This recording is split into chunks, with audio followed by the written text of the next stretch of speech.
everyone, how are we all doing? Welcome back to the Matchday Tavern. My name is Key. We are live for Crystal Palace against Rayo Vallecano at Leipzig's stadium in Germany. Oliver Glasner's final game as Crystal Palace manager as he takes on Íñigo, Pérez and the very organised Rayo. Rayo have scored the fourth fewest number of goals in La Liga this season. They got one of the worst attacks, but only Real Madrid and Barcelona conceded fewer than them this season. So they're very much... Íñigo Pérez is very much from the school of development of Mikel Arteta. Similar thought process, but it should be a great game, this one tonight. Looking forward to seeing Palace in their first ever European final. First ever season in Europe, let's be honest. Could win the Europa Conference League and be back in Europe next season in the Europa League if they win tonight. And all the odds, everyone's expecting them to, right? Rayo have never won a single thing in over 100 years of their history. A little bit like Aston Villa versus Freiburg, wasn't it, I guess, the other night? We watched Villa and Freiburg. That one was a little bit similar. But, yeah, mad, crazy. Unsure what to make of this one. How are we all doing in the chat anyway? Hiller, good to see you. Jellyfish, Red Rebellion, Shell, lovely to see you. Julius, Wharton Start, yeah. Aftab, great to see you, Aftab. Great to see you back in the stream, mate. Oxford fan, lovely to see you. Hit the like button, guys. Cheers, Aftab. Very, very nice of you to say so, mate. Joe, Key, he's gone. I know. Do you know what? I was thinking... Anthony Gordon signing for Barcelona. What's going on? 70 million quid deal agreed with Barcelona for Anthony Gordon. It's crazy. Liverpool were being linked to him. Lots of other teams, Bayern Munich, but Barcelona have moved very, very quickly. Stephen Morton, hello, Key. Looking forward to this one. Can see goals. Listen, I'll be honest. My personal opinion is, I think someone in the comments actually, I don't know who it was, but someone in the comments earlier said this themselves. They said, if Crystal Palace score first, I actually think they get the game wrapped up. And I really do think that's the case. If Palace score first, they will win the game. And they might well win it comfortably. Yeah.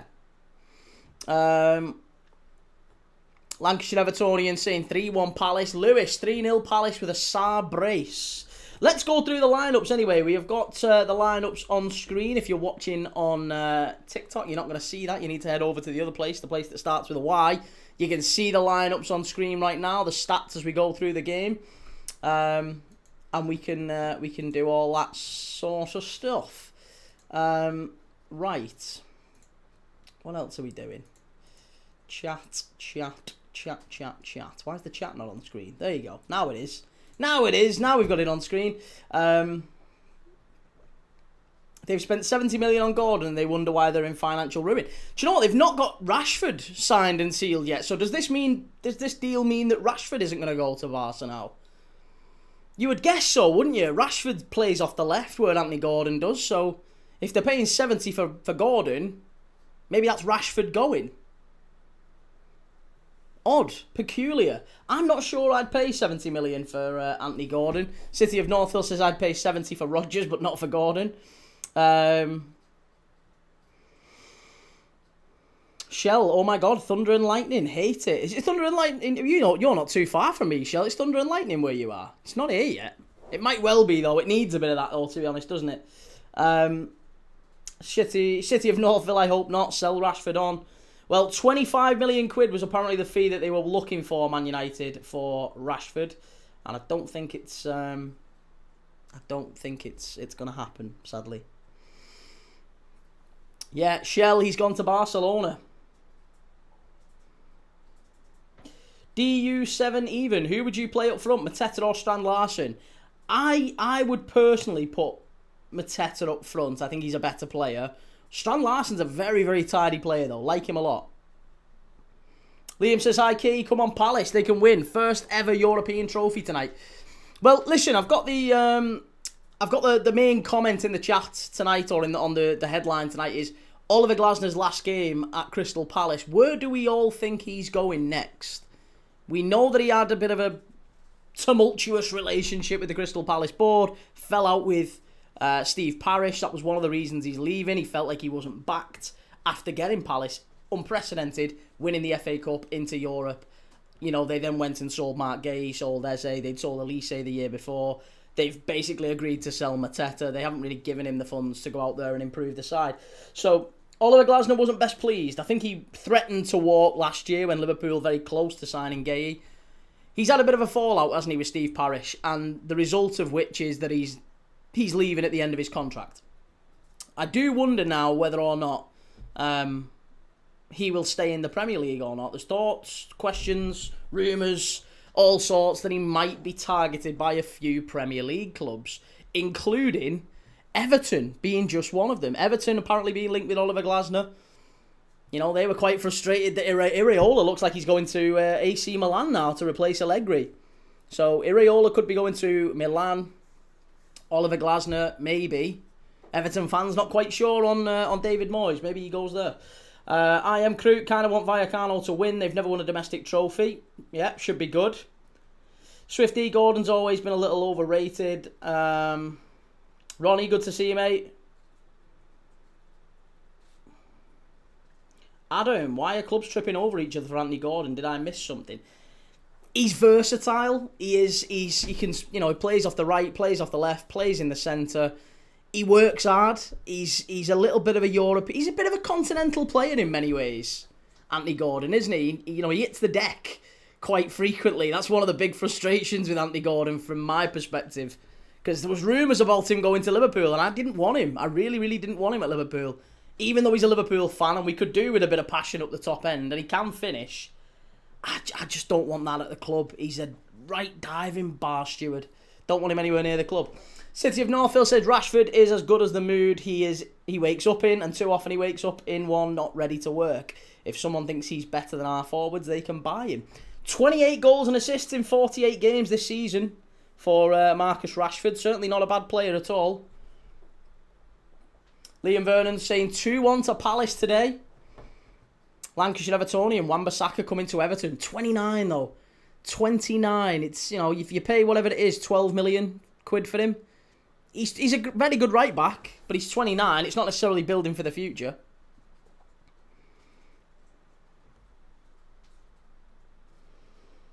Joey, who's the best player? Who's the best player this year in your opinion? Joey, dude, you can't spam, mate. You can't spam. Please don't spam. If you spam, you're just annoying everyone else in the chat, mate. So please don't spam. Harv Van, how peeps sit here and want to watch you talk absolute rubbish is beyond me. Well, hey, Harv, no one's forcing you, mate. You can move on any time. It's a fabulous feature on TikTok. You just swipe up, mate. Dead easy. Do you think Rashford would be interested in being Gordon's replacement at Newcastle? No, I don't think so. I think Rashford will have eyes on an awful lot of other Champions League. Well, he'll look at Champions League clubs, won't he? I'm not sure he'll go to Newcastle. Light Skin Lieutenant, how's it going, mate? Early World Cup prediction. I'm thinking Spain. Who are you thinking? Kai, you're doing a watch-along for the final on Saturday. Come on, Kai. You know me, mate. Of course I am. I'm live tomorrow for Qatar, Republic of Ireland v Qatar, in the first of many pre-World Cup friendlies. So we'll be doing that one tomorrow. If you fancy watching Troy Parrott and Ireland as they build towards hosting Euro 2028. They're one of the hosts for Euro 2028. Qatar they qualified for the 2026 World Cup, and they haven't been in a World Cup since, obviously, the last one when they were the hosts. They only qualified as hosts, and they were the worst ever team to appear in a World Cup, by definition. They lost all 3 group games and scored 1 goal. All tournament.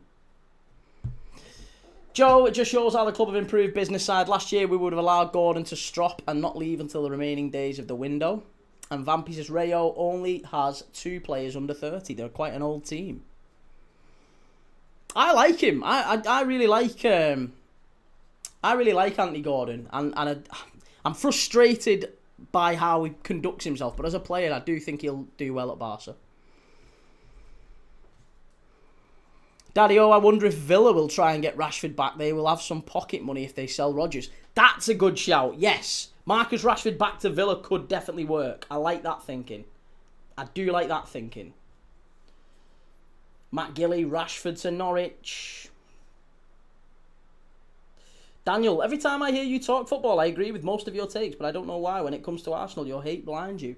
No hate, Daniel. No hate at all, mate. Absolutely none. I just don't think you play great football, and I think you and I, even if you're an Arsenal fan, I think you and I could agree on that, couldn't we? Even if you're an Arsenal fan, I think you could agree you don't play the most entertaining style of football. That's all it is. That's literally all it is. You're making a bigger deal out of this than it needs to be. Neil says, if Crystal Palace win today and Arsenal lose on Saturday, is it safe to say that Oliver Glasner is a far better manager than Mikel Arteta? Yes. I think that's safe anyway. I'll be honest. Listen, Mikel Arteta, congratulations, won the league, get it. That absolutely deserved to win it. But he's not... If we're talking about managers getting the most value, the most out of the resources they have, Mikel Arteta's not better than Oliver Glasner, is he? Mikel Arteta's not better than Unai Emery. Mikel Arteta's not better than Keith Andrews or Andoni Iraola or even Fabian Hürzeler.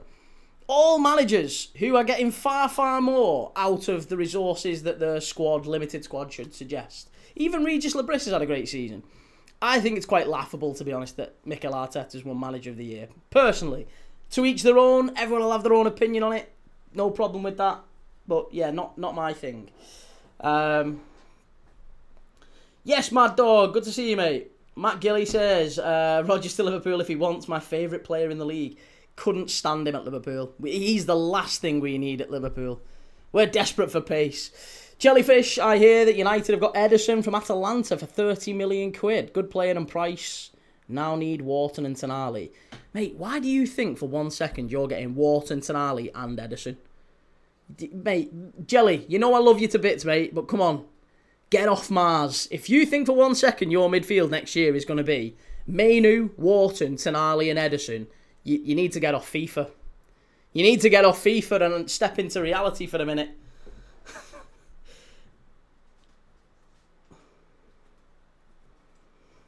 Anthony Gordon to Barca, yeah. And when Rashford's available for 30, says a lot. Albania, are you watching Palace tonight? That's exactly what we're doing right now, mate, yeah.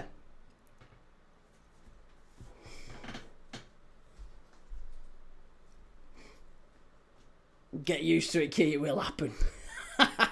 Okay, mate. All right. We'll see. We shall see. It's going to be Mainu, Ederson, Tonali and Mateus Fernandes. Again, you're off your head. You're off your head. There's just no way. Two of them players are going to have to sit on the bench. What two of them are sitting on the bench at United? Do you think Tonali or Mateus Fernandes or Ederson or Mainu are going to sit on the bench? Mainu lost his head and didn't want to sit on the bench anyway. You're off your head, lads. You're off your head. There's absolutely no way United are signing Tonali, Ederson, Wharton and having Mainu. You've lost your head. You've absolutely lost your head.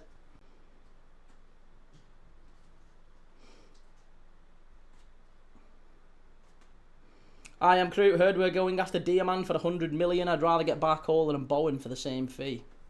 Not a massive fan of Barcola. It's a long season. It's a long season, but you're not convincing two players who are stars at their current club to come and sit on the bench at Man United. You just, yeah, come on, mate. Be realistic. Be realistic. Big Will Gaming. How's it going, mate? Key, according to TNT, Izzy Palazon is the one to watch for Vallecano tonight. Do you agree? Well, there's a lot of players for Rayo who people might recognise and people might, want to keep an eye out for. Florian Lejeune being just one. We was chatting to Joe just before. I don't know if Joe, you're still in the chat, mate. But Florian Lejeune, ex-Newcastle centre-back, is starting tonight for Rayo. So he's the... I think he wants... Was Florian Lejeune the fella who scored the overhead kick at Goodison Park in the last minute? I'm sure he was. I really like him for that reason. But yeah, De Frutos has been their best player this season. De Frutos would be the star, probably on the right-hand side.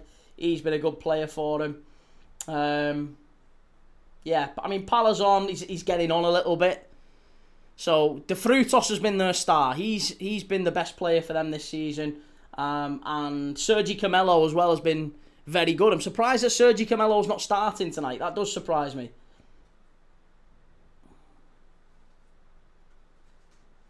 Pete, can't you tell silly season started? Yeah, silly season started. Plenty of people guessing about who's going where and who's signing with who. Daddy-O, I'm not a fan of Bar Cola either. I think the cream soda and the cream soda from Bar's fantastic though, isn't it? Chimey, good to see you, mate. Gooners Villains, Gordon to Barca, done. Wow. Look at that. Look at that stadium at Leipzig. Exceptional. Palace fans having a party. There's fellas with the Eagles hat on. I would love Palace. I mean, listen, I've got nothing against Palace. I've got nothing against Rayo. I'd really love Palace to win it tonight. Really rooting for Palace.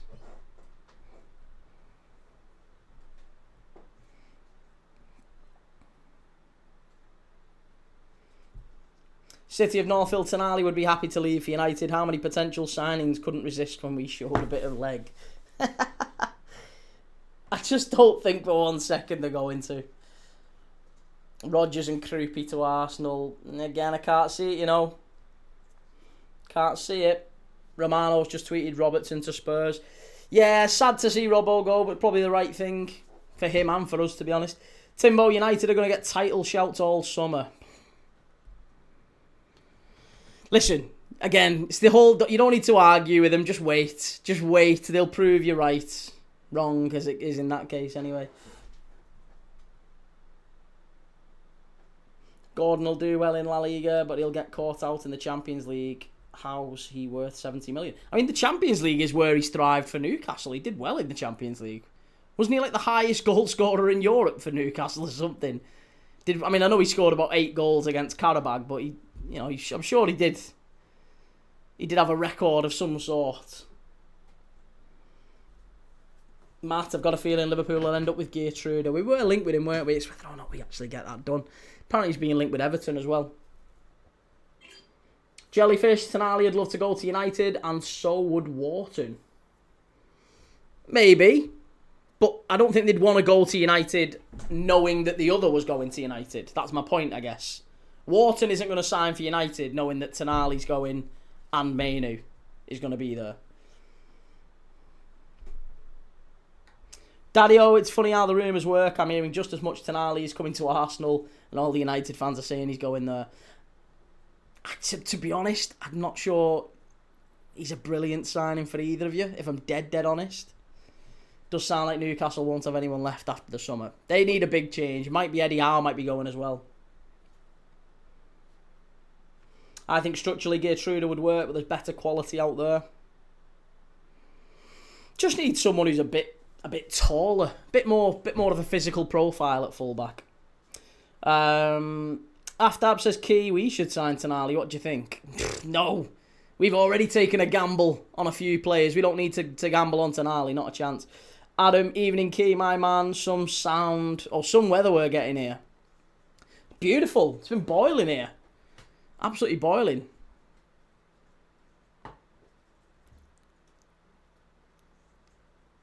Jelly, no, they would sign because the other player has signed. They want a strong club, Key. You're wrong. Jelly, listen, mate. If you're a football player, the first and foremost important thing you want is to play football games. If Wharton signs for United and Tonali's there and Ederson's there and Mainu's there, Wharton ain't going to play football. And Tonali will think the same, and Ederson would think the same, and Mainu would think the same. You ain't having those 4 midfielders for 2 spots. It's just not going to happen. I promise you. I tell you what, I'll make you a deal. If you've signed them 4 midfielders by the end of the summer, I'll do whatever forfeit you want. I'll give money to whatever charity, whatever you want, right? There's no way United signed them 4 midfielders by the end of the summer. Not a chance. 0 chance. Stacey, if anyone watches the AJ Bell Manchester Great Run on Sunday, I'm running it. Oh, congratulations, Stacey. Good luck in it. Hopefully you smash it. I'm sure you will. Daddy-O, maybe Glasner could do a job at Newcastle. Maybe they hire him after they sell all the best players. A little bit more ambitious at Newcastle than they are at Palace, right? Maybe he could, yeah. If Eddie Howe was... Joe, if you're still in the chat, if Eddie Howe was to be let go, I know you're not keen on Eddie Howe leaving. Still a bit of an Eddie Howe winner. If Eddie Howe was to stay, I know you'd be delighted, but if he was to go, would you be happy with Glasner? I'd be intrigued to hear from Newcastle United fans on that one.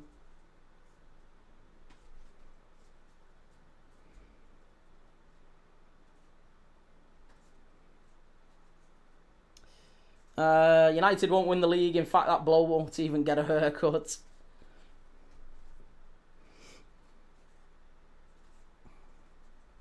Key, are you going to get a World Cup 26 for the shelf behind you? Yes, I am. I am indeed. Stacey, thanks, Key. Appreciate that. No worries. You'll do very, very well, I'm sure. Adam says, Key, why don't Serie A clubs understand that work rate is more important than simply having talent? Well, I don't know if they don't understand that. I'm sure they do. There's quite a lot of industrious midfielders in Serie A, is there not? In fact, there's quite a lot of industrious midfielders who maybe don't have a huge amount of talent. But if they work the socks off. I think it's the opposite way, personally.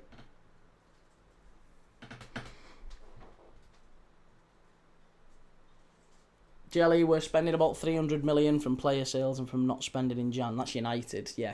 All right, well, hey, maybe you will. I'm sure United will spend. I'm not doubting that. What I'm saying is you're not going to spend.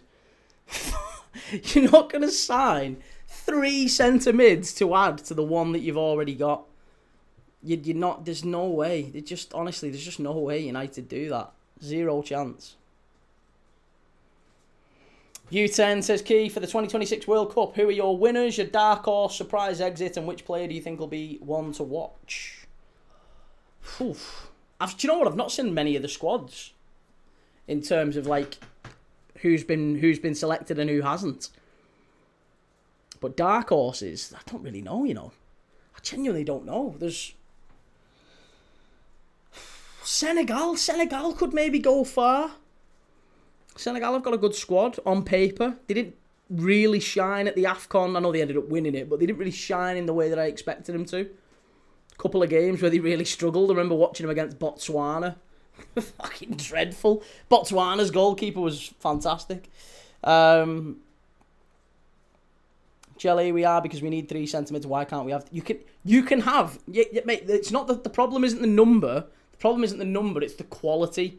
You are grossly overestimating how interested those players would be in joining Manchester United as a 4th choice centre mid. This is, mate, whenever players join a club, if put him, let's pretend you're the player. One of the first things you'll ask is, how do you see me fitting into this team?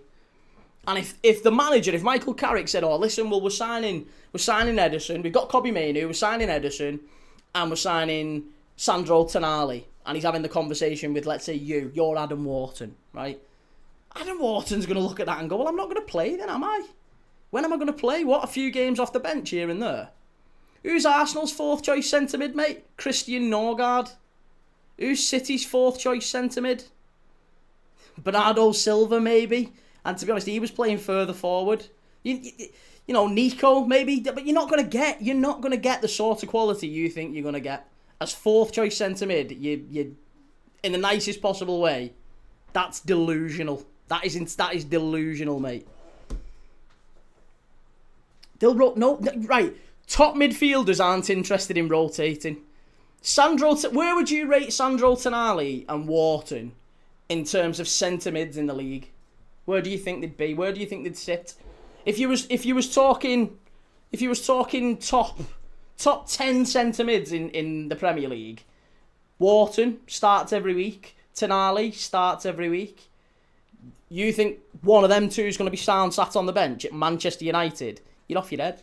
You're off your head. You are absolutely off your head. I'm telling you. Yeah. There's nothing wrong with the number. I'm sure you will have 4 centre mids, but you're not having full. You are not having Tonali, Wharton, Mainoo and Ederson. I'm telling you, it ain't happening. It ain't happening.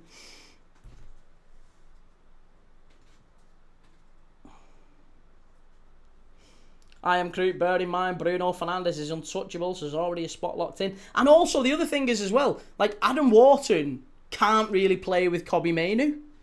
If you had a midfield two of Mainu and Wharton, they can't all play together. If you put Mainu and Wharton in a two, you'd get ran through every game. It's just, honestly, you've really not thought this through, mate. You've really, really not thought this through. Absolutely not thought this through.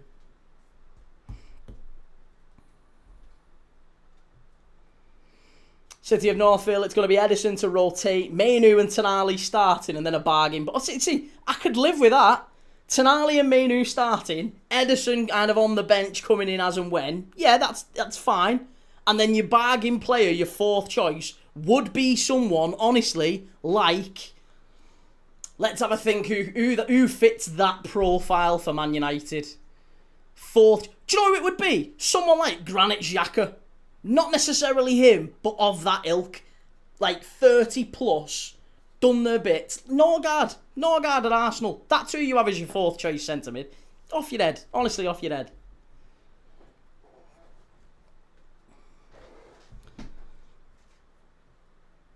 Sounds like a good problem to have. Yeah, a good problem to have for United if you can pull the deal off. But those players ain't going to be interested in it. They're not going to be interested. Joe, Key, do you think we'll get a Gordon replacement straight away? Probably not. No, probably not. Probably not. I think you probably wait until after the World Cup. Usually prices come down, bizarrely, after the World Cup.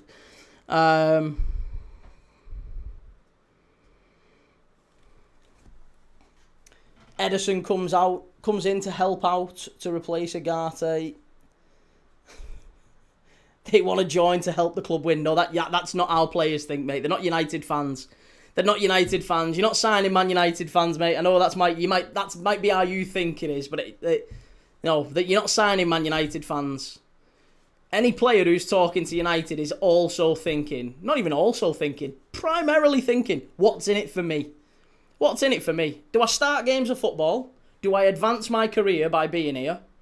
Or am I going to make a shit? Like, I'll come and sit on the bench. Some players will do this. Some players will come and sit on the bench and earn a shed load of money if United are going to pay him a shed load of money to sit on the bench.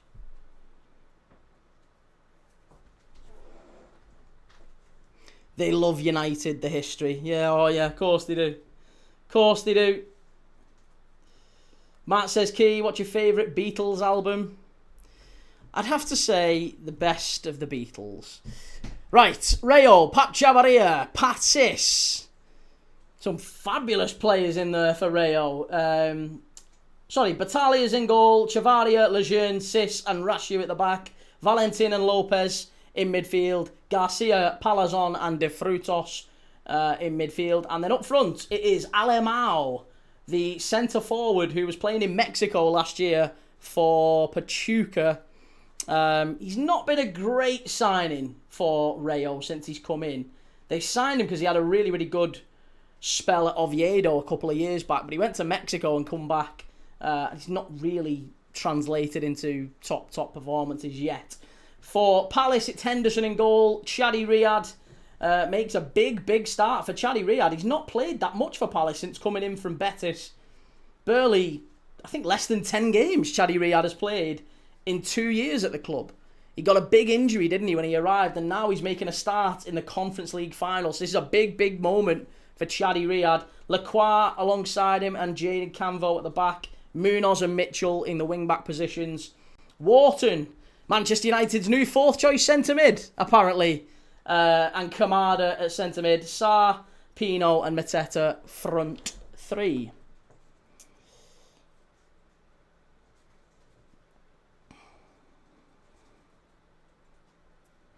Very smoky, isn't it? Very smoky. That boy Johnny says, I'm amazed Izzy hasn't gotten himself a move to another side. Why?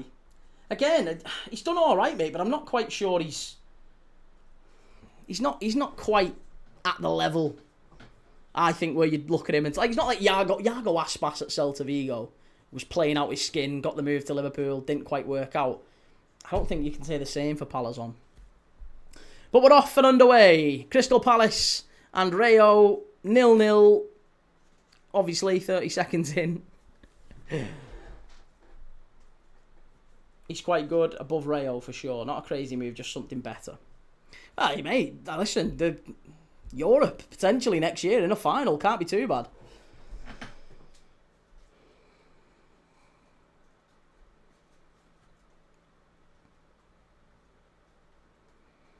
City of Northfield, not to mention the owners won't want to pay 4 wages that high. It's just never going to happen. That's it. Yeah, 2 elite. That's it. There's just it makes zero sense. Good lad. Graham, hello chat. Come on, Palace. Good to see you, Graham.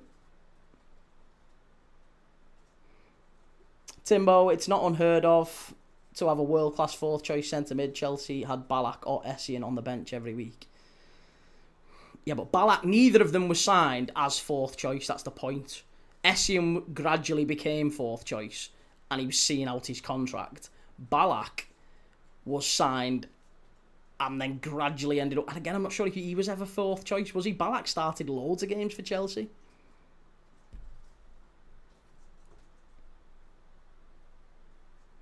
Genghis Khan, Elise got bought for 50 mil, but apparently Gordon's worth 70. Well, that's how football works, though, isn't it, mate? Because you look at it and you go, well, he's gone for 50 million. He's now much better.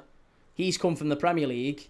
Newcastle would argue, well, we believe he can go and be just as good.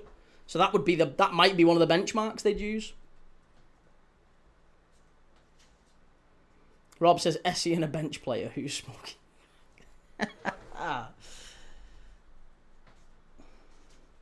Dan says you would have said the same about Sesko, Cunha and Bermo, but they came. No, not true. Not true. See, the difference with that is that Sesko plays centre forward, Cunha plays off the left, and Bermo plays off the right. They're all starters, effectively. All of them.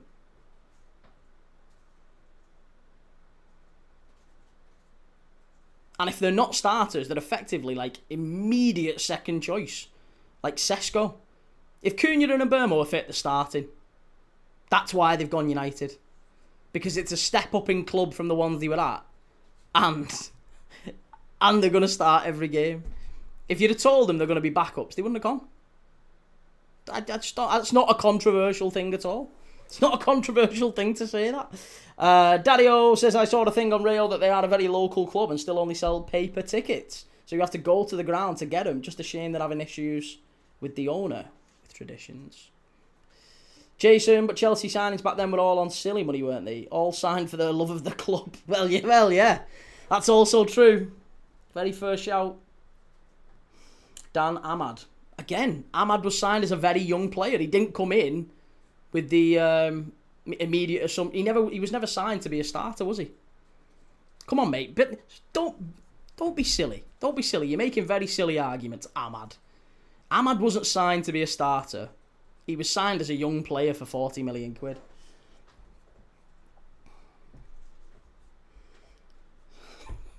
Jellyfish, Sesko's class, and he don't start and he don't mind. You're off your head. You're off your head.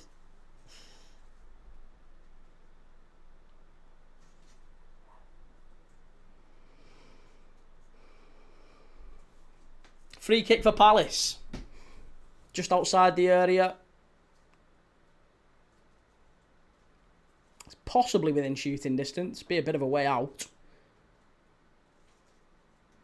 Very central as well. Sobersley range, you might call it. It's Dominic Sobersley range, this one. Wharton's over it. Floated far post. Palace. Terrible. Not great. Do you know what? You can have Adam Wharton for that. You can have him. He's yours.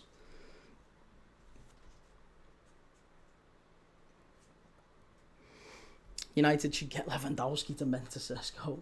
Dan point about Ahmad was that he was starting and they still came. Again, Ahmad was playing in a different position when they signed, if you remember, though. Ahmad was playing right wing back. So it was never a competition between Ahmad and Mbeumo. I don't even think Mbeumo and Ahmad, they wouldn't have been a factor really in the discussion. Because he was playing right wing back at the time under Amorim when they signed.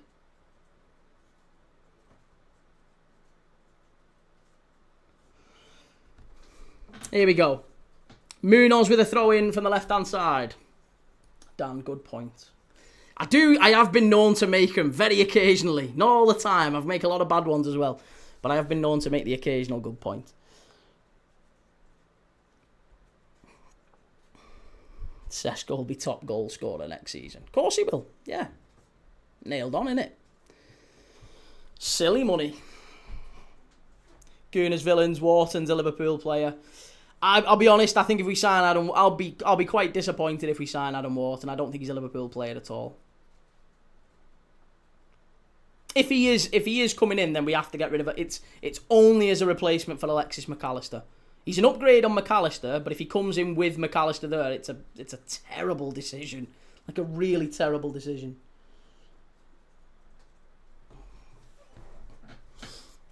Will, do you think Hull will look at what Sunderland did last summer and completely rebuild the squad? I think they're going to have to, aren't they? It's just whether or not they can afford that sort of a rebuild. It's going to have to be 150 million net to do what Sunderland did.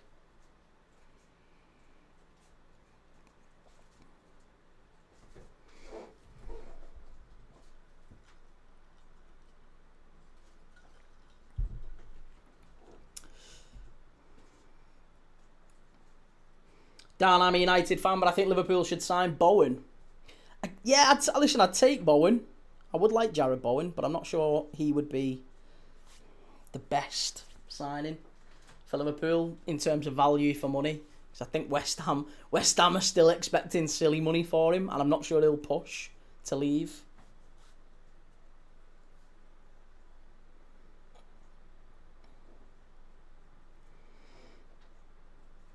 Rob, none of the promoted 3 have the same pulling power as we did. What do you mean by pulling power, Rob?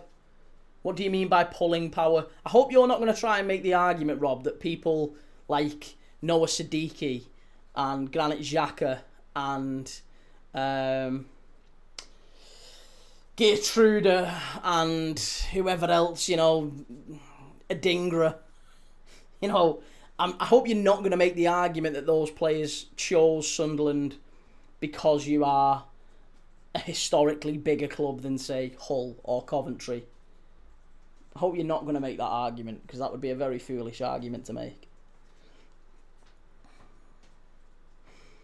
Gooners, villains, key. If you were Arsenal, would you do a straight swap Zubamendi for Tonali?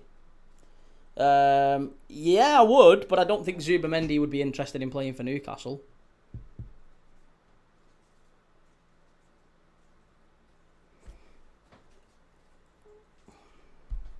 Jason, Bowen don't push for the move ahead of his father-in-law. Oh, he's afraid of his father-in-law, sorry.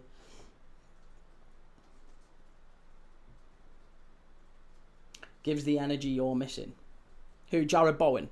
I like him. I do like him. I really like him a lot. I'm just really disappointed if we go and pay silly money for him. I'm just not sure he's worth, 50, 60, 70 million, which is absolutely what West Ham will command for him. And at 70 million, at 29, I'm not sure that's value for money. Strike from Palace. Rayo block it. This is exactly the sort of thing you're going to see from Rayo tonight. Low block is Sarr. Strike. Deflection and through to Batala. Easy.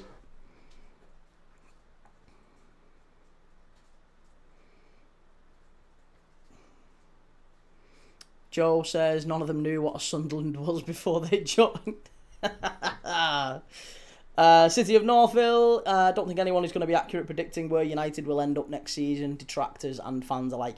No, I agree. Listen, United could be a rogue shout next season for 6th or 7th. They could also maybe even challenge, depending on who they sign this summer. I think there's a fair few sort of clubs in that bracket, though. I think Liverpool being one. Liverpool could go out this summer, sign 5, 6, 7, 8 players, and I do think we signed that volume of players, by the way. You're probably talking 7 or 8 new faces at Liverpool, and could absolutely be right back up there again. More likely, though, is that we're probably in 2nd or 3rd and not really a serious challenger to whoever it is who ends up winning it next year.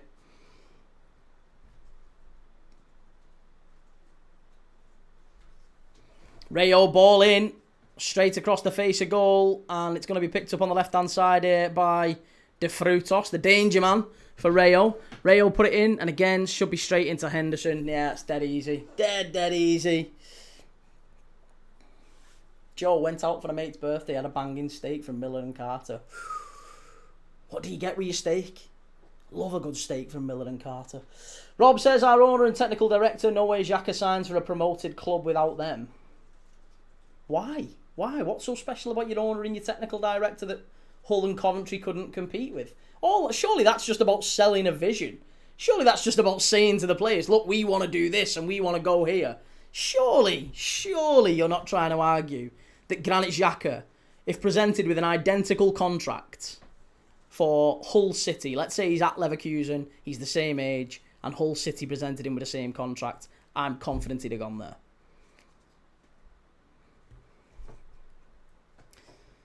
Mr. Al-Shamari says, like I said to you before, Key, I really don't care who they are. Whenever English teams play in Europe, I want them to win. So come on, Villa, you've already done it for us. Come on, Palace and PSG. Good lad. Matt, I'd test the water with Josh Ashampong. High ceiling and can play right back, centre back and centre mid. No, we really don't want... I can't be taking Ashampong from Chelsea. That would be regression. I'll be there, Gamer Guru. Don't you worry about that, mate. Evening, Welsh Wing. Good to see you, mate. We've just been chatting about Anthony Gordon. Yeah, surprising move. 70 million quid. Is that value for money? Daddy-O, didn't Xhaka sign for Sunderland for the relegation battle to experience it for when he becomes a manager? It didn't go well, but that's what I heard. Oh, no. Can't imagine that was the case. Rayo passing it around the back here. Starting to... move Palace into a slightly deeper shape, but long ball over the top and straight out of play. Not good enough, that, really.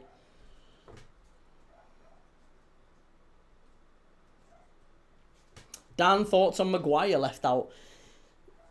I'm surprised. I am surprised, but I'm not... I'm not really an England fan. I'll level with you, Dan. It's not my... International football, we're going to be watching every game at the World Cup. But I'm watching it because it's like a festival of football, and I love watching football. But I'll get just as much excitement out of Portugal games as I will watching England. I have no, horse in the race when it comes to England, really. So, I don't really... Not that I don't care. I don't really care. I'm not disappointed by Maguire being left out, but I did think he would go. I'm surprised. Very much surprised. LFC fan Connor, I forgot that Palace were supposed to play in the Europa. Yes, they were going to be in there if not for Nottingham Forest being a little bit cheeky, let's be honest. Nottingham Forest went to a court and tried to push to get them into the Conference League, and they went into the Europa League. It wasn't great, that, from Forest, I thought.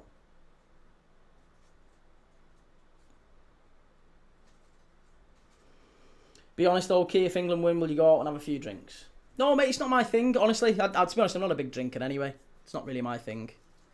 Maybe we'll have a barbecue or something. I don't mind. I'm more happier for my mates and stuff who really do love England.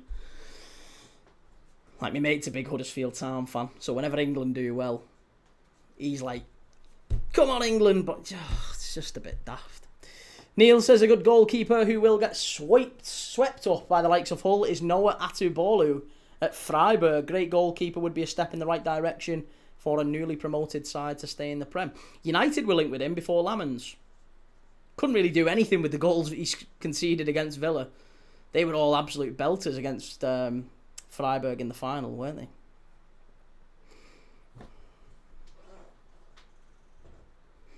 After if Palace wins, do they automatically qualify for the Europa League? Yes, they do. Yo, Amari, how's it going? He only drinks lady boys. You big girls' bras.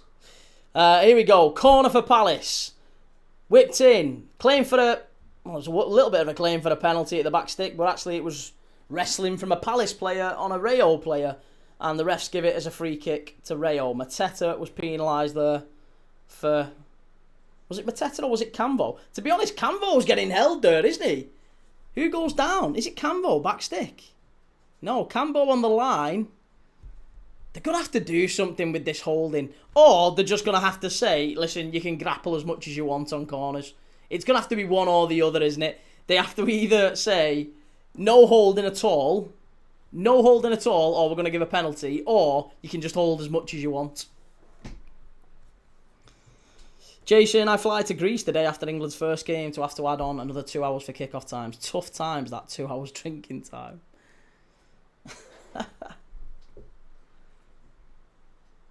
Vardy's left Cremonese now, I heard. Wonder if Hull make a move for him. That's not a bad shout. I wonder if he could come back to the Premier League for a little swan song. Jamie Vardy. Could be a shout.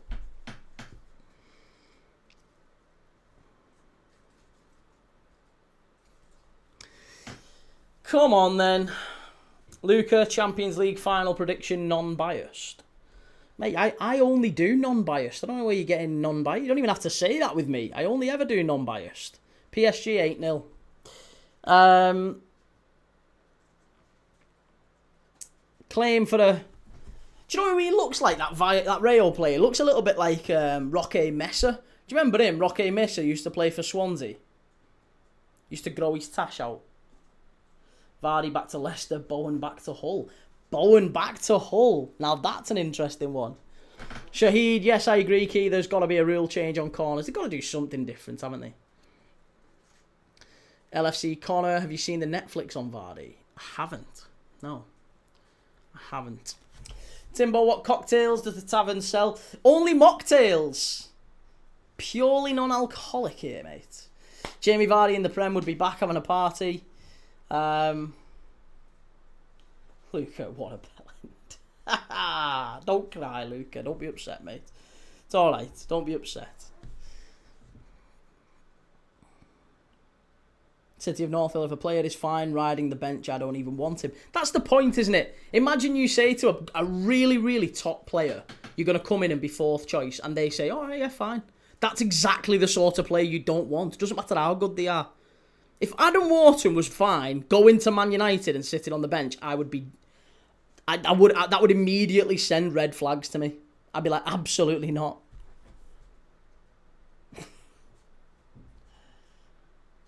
Andy rumours are 30 mil plus Dumfries for Jones. Dumfries ain't coming to Liverpool. We don't sign players like that. First off, too old. Well too old. Switch your play over to the left-hand side. Straight out of play. Early 18 minutes. This game is going exactly how I thought it would. It's going to be... Look at Íñigo Pérez giving it the old Liu Kang. Giving it the old Liu Kang off Mortal Kombat. He's focused entirely on defence today. 0-0. I think he'll be delighted with...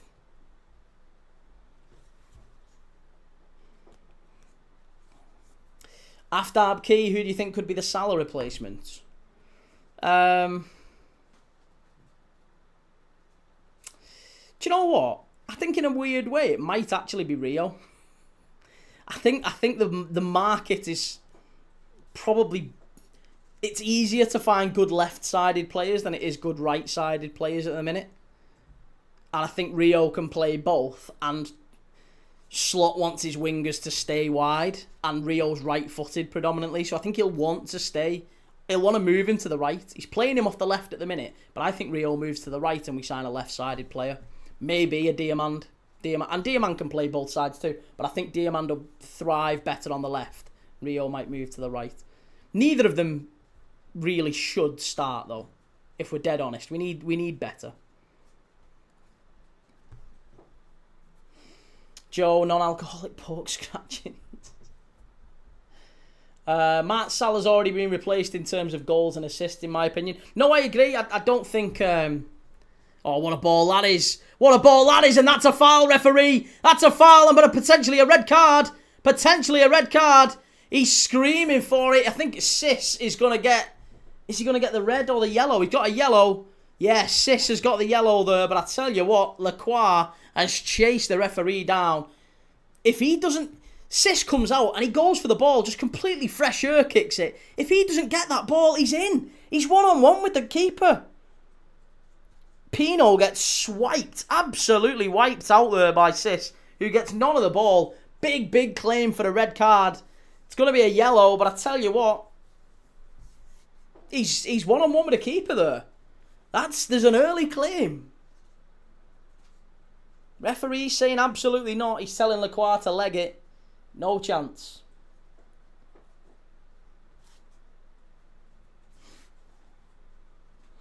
That's a red, says Jelly. Yellow is soft. Bruno would have had an aneurysm. That's a red. Why is the free kick being taken there? That's nowhere near where the foul was. Good grief. This referee's having a shocker already. I think I probably should have been a red card, and he's took the free kick from miles away. He's not given it in the right position. Can we get a VAR check on that one, please, sir? Evening, Dyer. How's it going, mate?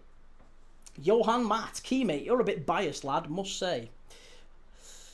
Well, you've just shouted Arsenal, Arsenal. So I was going to ask who you support, but I think you've just given the game away there.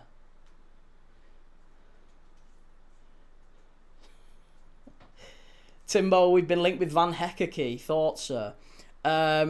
He has the most errors leading to a goal of any player this season. In fact, he's got double the next. I think that the second most has 2, and Van Hecker's got 4 errors leading to goals directly from him this season. More than any other player.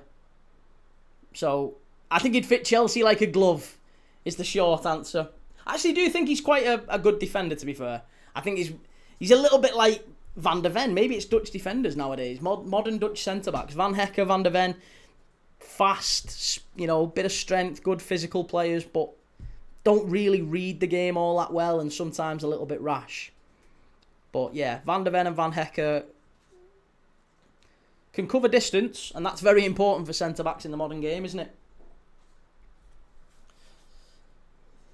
James Robb, unbiased head on. Emerson to United, good or bad? Emerson, not a great signing, I'll be honest. When he was a full-back at West Ham, wasn't a smart player at West Ham, didn't do great at Chelsea. Not sure United really need another left-back, mate. Yeah, Emerson's not really a great signing for United, I don't think. I've not heard anything about Emerson to United, though, to be fair. Melton Al-Shamari says, Rayo are 9 games unbeaten. It's not going to be a walk in the park for Palace. No. And again, the third best defence in the entire La Liga. Only Real Madrid and Barcelona conceded fewer.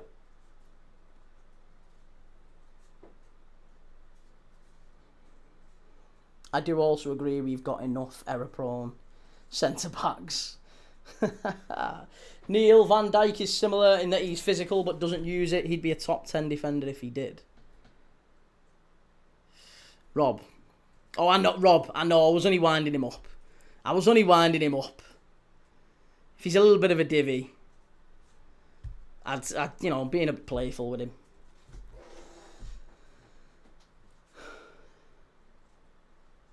I think he's on about Ederson. Do you reckon? Yeah, thoughts on Ederson? Yeah, he's alright. He's okay. I don't think he's a particularly smart signing. Again, I think he'll be another, maybe a little bit like Agate. I think Agate is actually a decent player. He just hasn't really worked out at United.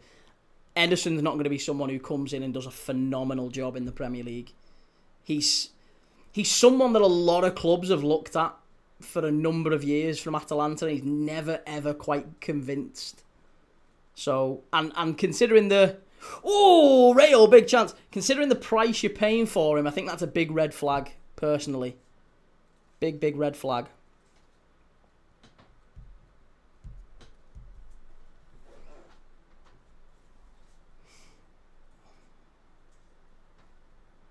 Thank you, someone who agrees with me.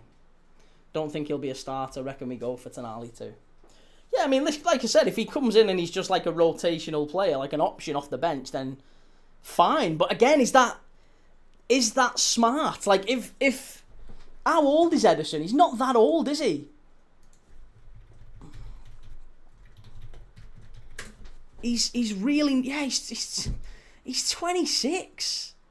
He's 26. He's barely played for Brazil. He's been at Atalanta for 4 years, right? He's barely played for Brazil. That is a big red flag. And for a player who's in a position where Brazil aren't blessed, by the way, he's never played for Brazil, really. And he's now coming to United for peanuts, let's be honest.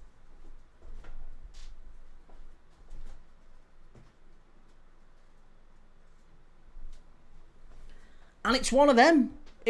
I'm looking at it and thinking, if I was chatting to Ederson and I said to him, you're going to come into United, you'll get a couple of opportunities off the bench, but you're not really going to be a starter for us. You'll have to come in and prove yourself. And he said, yeah, sound. I'm not sure I really love that answer.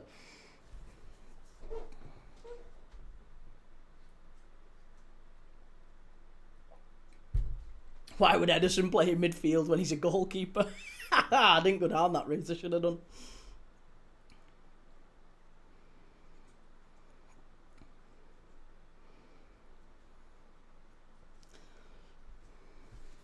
Timbo, thoughts on João Pedro not going to the World Cup? Seems a weird decision from the outside looking in. Yeah, he's had a good season for Chelsea. Hasn't he got your player of the year? Yeah, odd move. Ball whipped in. Oh, I think that's going to be a free kick, is it? Yeah, free kick to Rayo backstick. James had a bitten if he did go down that route.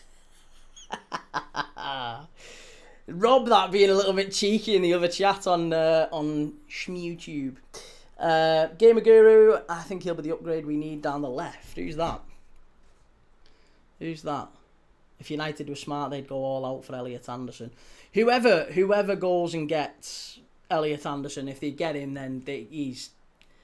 Personally, for Liverpool, I'm hanging my hat on Alex Scott. I am all aboard the Alex Scott Express. Alex Scott is exactly who I want for Liverpool. He's fantastic. He's perfect for me.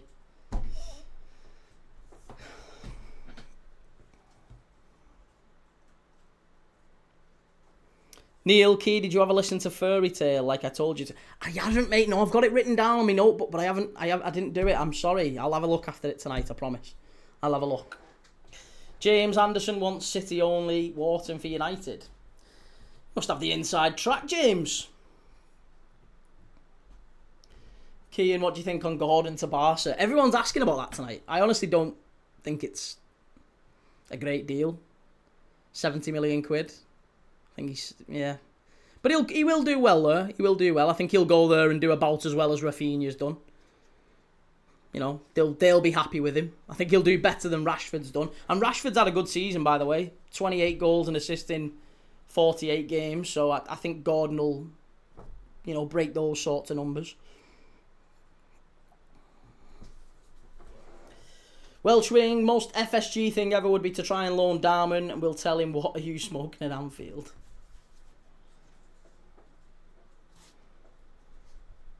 Ian, tell you what, if Palace win tonight, it's an unprecedented season for them. What do you mean unprecedented? Why would it be unprecedented? Did you not think Palace would win this tournament when they went in it at the start of the season? I'll be honest, they were immediately made favourites. I mean, them winning it would be great, don't get me wrong, but I'm not sure about unprecedented. They've never been in Europe before, so I guess there is no prior precedent. I guess you could argue that, fair enough. But as soon as no one's surprised, are they? If Palace win this tournament, no one's really surprised. Like, it's a huge moment for them. But it's also, I think if you'd have said at the start of August, Palace are going to win the Conference League, everyone would have gone, yeah, that's about right. I mean, West Ham have won it. Chelsea have won it. You know, it's been kind of dominated by English teams. So Palace winning it's not maybe a mega surprise.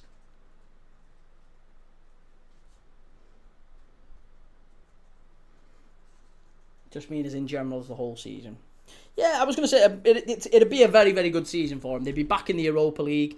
Domestic season's not been brilliant for Palace, has it? They went out fairly early in the FA Cup. League form wasn't brilliant, but they've kind of sacrificed that for fantastic European form. And I mean, even to be honest, do you know what?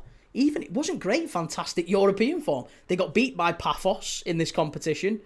They were drawing with teams at home. I think they drew with. Was it? No, it wasn't Paphos. Who was it? It was Nicosia, wasn't it? Oh no, Larnaca. It was a Cypriot side, and two other Cypriot sides there. AK Larnaca, they got beat by away. Yeah. And I think they drew away as well in the group stage, and they played them again in the knockouts. And was it the Finnish side? Who was the Finnish side they played? Sure, it was a Finnish side. KUPS. Yeah, they played Kups Kuopio, and they drew with them at Selhurst Park. So it wasn't always fantastic. It wasn't a great European campaign, but can't argue with it if they win it tonight. But it's not going to be an easy game. 30 minutes in, we're yet to have a serious chance for either team. And if I'm dead honest, that is exactly what I expected it to be. And you can tell that from the way that Rayo set up. Rayo are that type of team. They've conceded 41 goals in... Oh, sorry. No, it's the opposite. They've scored 41 goals in 38 La Liga games, which is the 4th worst in La Liga. Yeah, not a great attack. It's built on a fantastic defence. Very organised. Íñigo Pérez, the love child of Arteta and Simeone. Rob says Palace were pre-tournament favourites, weren't they? I think so, yeah. I think so. Neil, if anyone cares, then Greuther Fürth won from 1 goal down in the second leg of the relegation playoff and are still in Bundesliga 2 after an abysmal season. Yeah, saw that. That's great news. Justice Mavuso, do you think City will get a points deduction for next season? It's all looking and pointing that way, isn't it? Ismail Assar's down here for Palace. This isn't good. Yeah, it's all pointing that way. It does seem like City are going to get the points deduction. All of the big coaching staff leaving. Pep Linders. All of the backroom staff leaving and moving on. I think it's... If it ever was going to happen, it probably is going to happen this summer. The footy plug, what games are on? Well, right now, it's Crystal Palace and Rayo. That's what we're watching.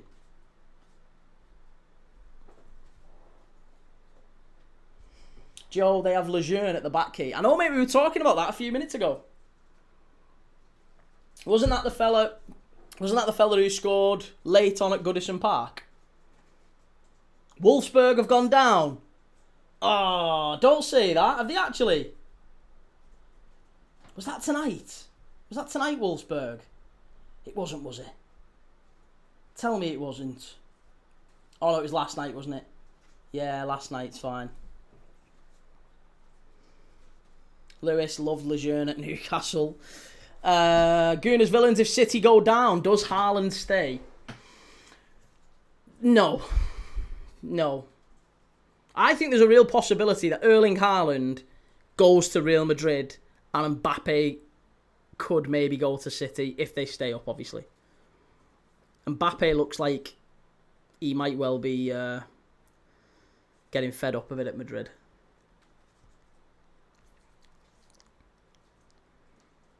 Matty Key, who would rather Liverpool, Barcola or Diamand? Probably Diamand. I'm not a massive fan of Barcola. Here's Wharton. Barged over far too easily. Pour that from Palace. That's again why I'm not mad keen on Adam Wharton. He's not really built for a physical, mobile midfield. And that's exactly what Liverpool need to be building. Goal kick for Palace. Pour that. Ian, how many points do you reckon, Key? If I'm dead honest, mate, I don't think it'll be a points deduction. I think it'll be an automatic relegation. The reason I say that is, think about it from an integrity point of view. If City get deducted 60 points, they're not going to start on minus 60 and then given an opportunity to kind of keep themselves up. I don't think that happens at all. I personally think that we'll see City immediately relegated. Because that is a real attack on the integrity of the Premier League if they're starting on minus 60. It looks terrible. It doesn't add a whole new quirky dimension or anything. It's not going to be great for viewing figures. City will be on minus for most of the season. Oh, Batala's gone down. This is bad. Rayo might need to make a change here. This is not good. Oh, no. No, I think he's pointing. Is there laser pointers here? There might be laser pointers at the goalkeeper. He's pointing something at the crowd. Don't know what's going on. The referee stopped the game here. What's going on? What's going on? Something's happened in the crowd. We have no idea what yet.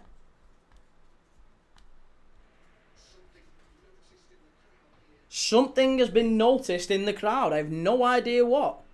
They're pointing out. I have no idea what's going on. This is crazy.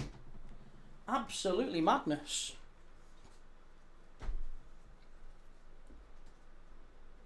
Pete, that could be a good quiz in a few years. Top 10 City players who jumped ship.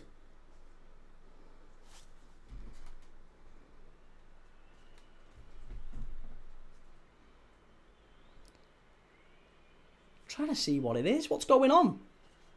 What exactly is going on here? Oh, it's a medical emergency in the crowd. That's why. Something's happened and they've stopped the game. Do you know what? I'll be honest. Listen, I'm not trying to underplay this or downplay this in any way, shape or form. But why do they stop games? Why this happens? Never used to happen. Never, ever, ever used to happen where games got stopped because there was a medical emergency in the crowd. I remember going to Liverpool games, and not just Liverpool games, loads of games when I was growing up. And people had, like, there was a woman, I remember where was we? It was at Wigan. We was at the DW Stadium, and a woman had a heart attack in the ground. They didn't stop the game. Game carried on. They just had loads of, like, there was just a load of a commotion, and, like, stewards and, you know, paramedics and stuff went over. I'm not saying that's the right or the wrong thing. I've never understood why all of a sudden it's a new thing. It always felt like before there was medical emergencies, and the game sort of carried on. Yeah, you can see them all in the stands there. It's in the Rayo end. There's loads going on. Medical emergency. Who knows what it is? Whoever it is, I hope they're okay. Never nice to go to a football game and fall ill or whatever's happened, but hopefully they're okay. That's the main thing. Football, very, very important. We all love it, but nothing more important than waking up in the morning going like that and you're not touching wood. As long as you're not touching wood like that in the morning, you're all good. Count your blessings. Gamer Guru, someone could be dying in the crowd. Why stop the game? I think times are better now, Key, to have some respect for the incident. It's not about respect, though, is it? I don't think it makes any difference about how quickly the medical teams get to them. They get the medical teams from the bench. I know, but that's not why... The games haven't gone to... The medical teams from the benches haven't gone to that, have they? That's not what happens. There you go. The game's now back off. There's no way. Right, here we go. How long was that game stopped, Gamer Guru? How long was that game stopped? About, what, 3 minutes? Are you telling me they've sorted that medical incident in 3 minutes? Pfft, talk nonsense. Talk nonsense. It's fuck all do with respect. Nothing to do with respect. It's absolutely nothing to do with respect. I don't know what it is. I don't know why it's changed, but there's no way it's anything to do with respect.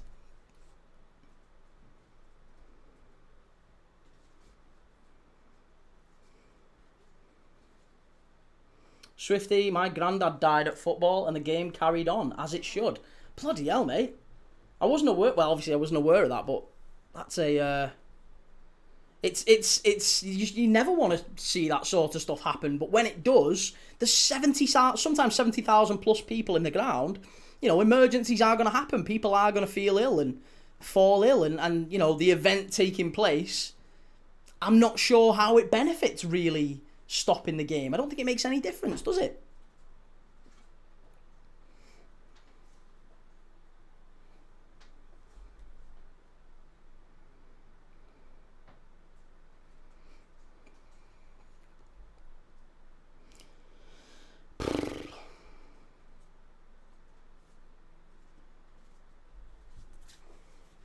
Daddy, oh now, Key, we all know the physio's magic sponge can restart a heart. The magic spray. Daddy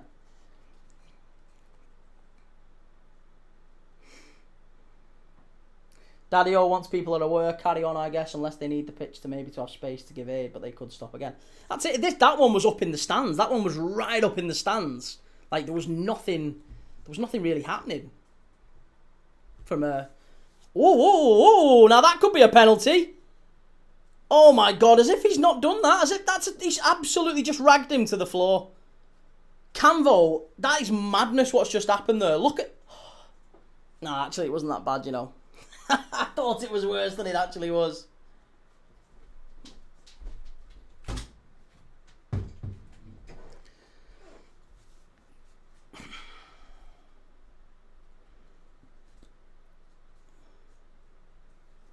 Marlon, so if Rayo score while some fan is dying, it makes it 10 times harder for them to get to him.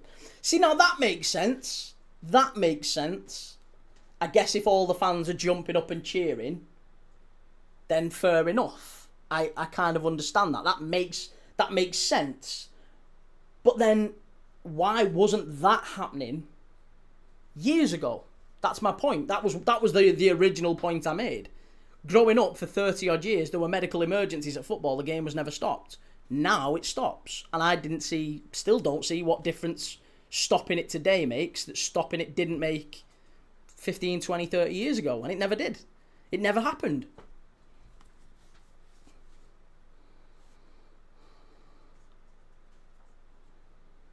Stopping the game to check if there is someone possibly dying in the crowd is fine. But what's the benefit? What is the benefit to that person in any way in stopping the game? Back then we used to die in the crowd like men. What has become of us? Because standards was worse in the past, Key. I'm not talking about mate, there's loads of people who've literally, I'm talking in the last 10 years. I'm talking games you never used. This feels like something that's only come in last like 3-4 years. Last few years. Maybe since COVID. I don't think there's any connection to COVID. But that's about the time frame I'm talking, the last 3, 4, 5 years. I'm telling you, there was people passing away at football grounds and game never got stopped.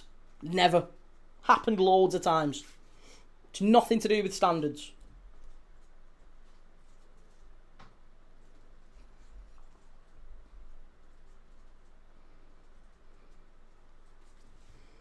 Rob, it's been the norm after COVID. I know, but why? That's my point. Why? What's the connection?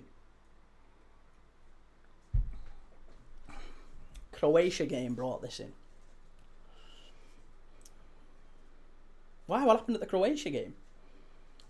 Don't get me wrong. I think if a player on the pitch goes down, like Ericsson, what happened with Ericsson, I can understand him stopping the game with that. That makes sense. But someone who has a medical, and again, it's nothing to do with respect. I just don't see the benefit in stopping the game. Palace down the right-hand side, and Rayo get it away. Edge of the box. Strike over the bar. Too easy. Maybe they stop in case it's a player's family member. But then that's insensitive, isn't it? That can't be right. Because again, what if it's a player's... Let's just check if it's a player's family member. Some guy passes away in the crowd. Is he related to any of the players? Let's just have a quick check. No, he's not. Right, carry on then. Never mind. The old ways, I think with crowds being a bit chaotic during the game, stopping it probably helps medical teams getting in and out.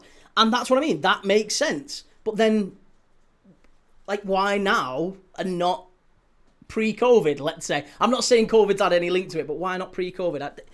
It wasn't third world.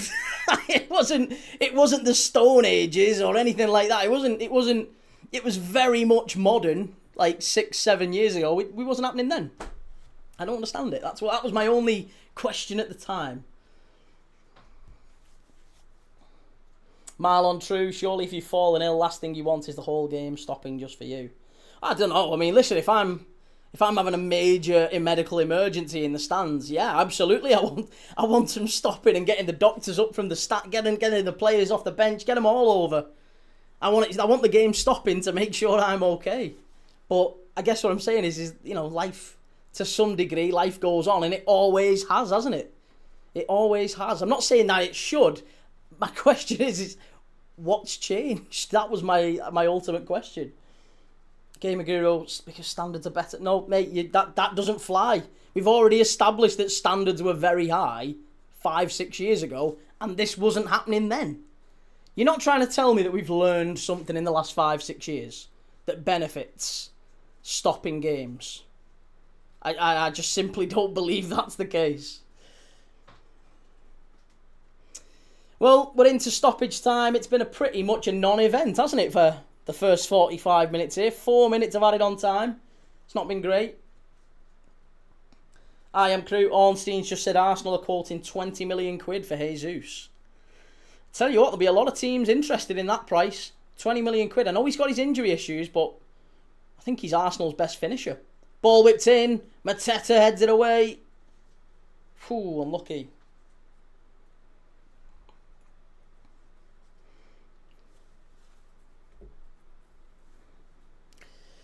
Gunners Villains, I wonder what caused Eriksen's cardiac arrest. I think it was an underlying heart condition, wasn't it? I'm sure. Gamer Guru, since COVID, yes, things are better for medical incidents since COVID. I don't think there's anything different from a sporting perspective. Do you know what? I'll look into it. This is why I asked the question. I don't know the answer. Oh my God, how's he missed it? Oh my God, an absolute sitter from Tyrick Mitchell. Oh, he's 4 yards out. He's 4 yards out in the centre of the goal. All he has to do is get it on target and Palace are 1-0 up. What a ball in from Adam Wharton. That's the one thing he's got in his locker. He's got one good pass a game. The rest of it, he gets bullied, to be honest. That's what it feels like with Adam Wharton. It's a fabulous ball in. But my goodness me, Tyrick Mitchell, you've got to score it. Oh, you've got to score that.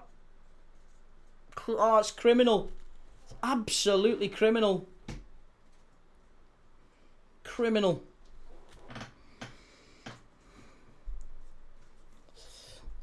Patrick, was you okay with Liverpool team delaying a game to say goodbye to Salah? Yeah, I was fine. I was no problem with that. I wasn't complaining about the game being stopped here, by the way. There was no complaint. It was more a question of why, because it's never happened before. That happens all the time, doesn't it? Players leaving clubs in the final game of the season. Yeah, many a time that happens. Bernardo Silva was the same. It happens in pretty much all games where players are leaving. It's fine with it. Yeah, that happens all the time.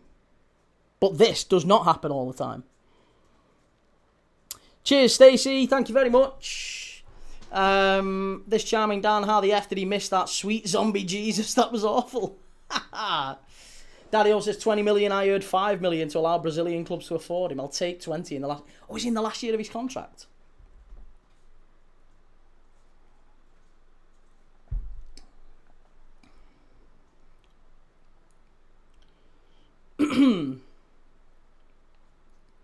Toby, who do you think Arsenal will sign this window?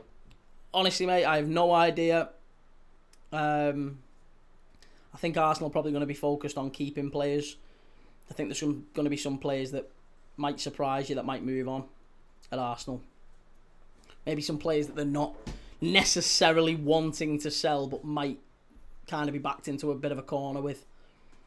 And I think that's going to be a big focus for Arsenal, is retaining a title-winning side.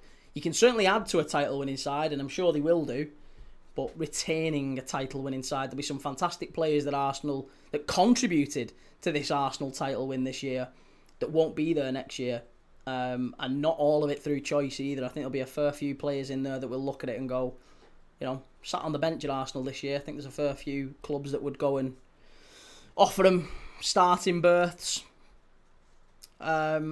So yeah, wouldn't surprise me at all if we see players move on that Arsenal fans and maybe Arteta would rather keep. Is it true that Trossard is leaving? I don't know. I don't know anything more than you do, I guess. I've heard that Trossard's talking to clubs, so maybe. Could happen.